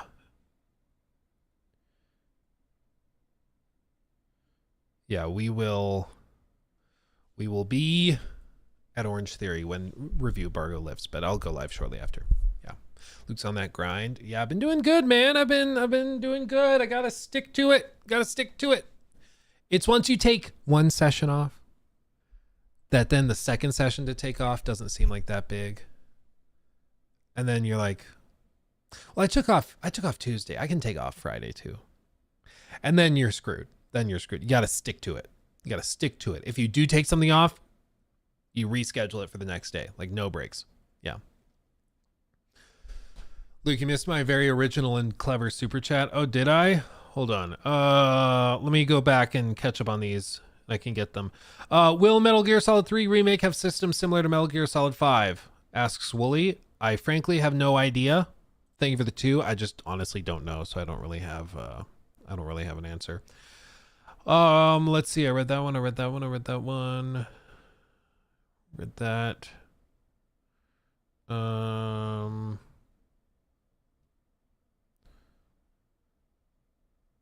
Let's see. Oh, is this the one you're talking about from a little while back? Ray tracing, it looks so real that you need fake frames to play. Exactly. Well, it's just, it looks so good and real that you needed fake frames to have even more of it, you know? That's all you needed. That's all you need. Thank you for that. Carb backloading for workout is best. Yeah, I've been carb loading for my workouts for a few years now. And the workouts are just now starting, so I've been, you know, preparing. I've been working on it, trying to be prepared for when the workouts came. So, yeah, it's been a process. Okay, everybody. I think we're going to call the stream there. I've got to go work on something for tomorrow. So buckle up, buckaroo. We're going to rock and roll with that. Go watch a new video I just posted this morning about a little Freudian slip, about Skull and Bones and the fact that they are doubling down on it for 2025. So it's very interesting. Out of all of those live service games that they dropped, this is the last one standing. Who'd have thunk it? Who'd have thunk it? So go watch that. Much love. I'll see you soon. Tomorrow's going to be a big day. Tomorrow's going to be fun. So buckle up, everybody. Buckle up. I'll see you then. Much love. Shout out to the Chess Club. You're damn right. Mwah.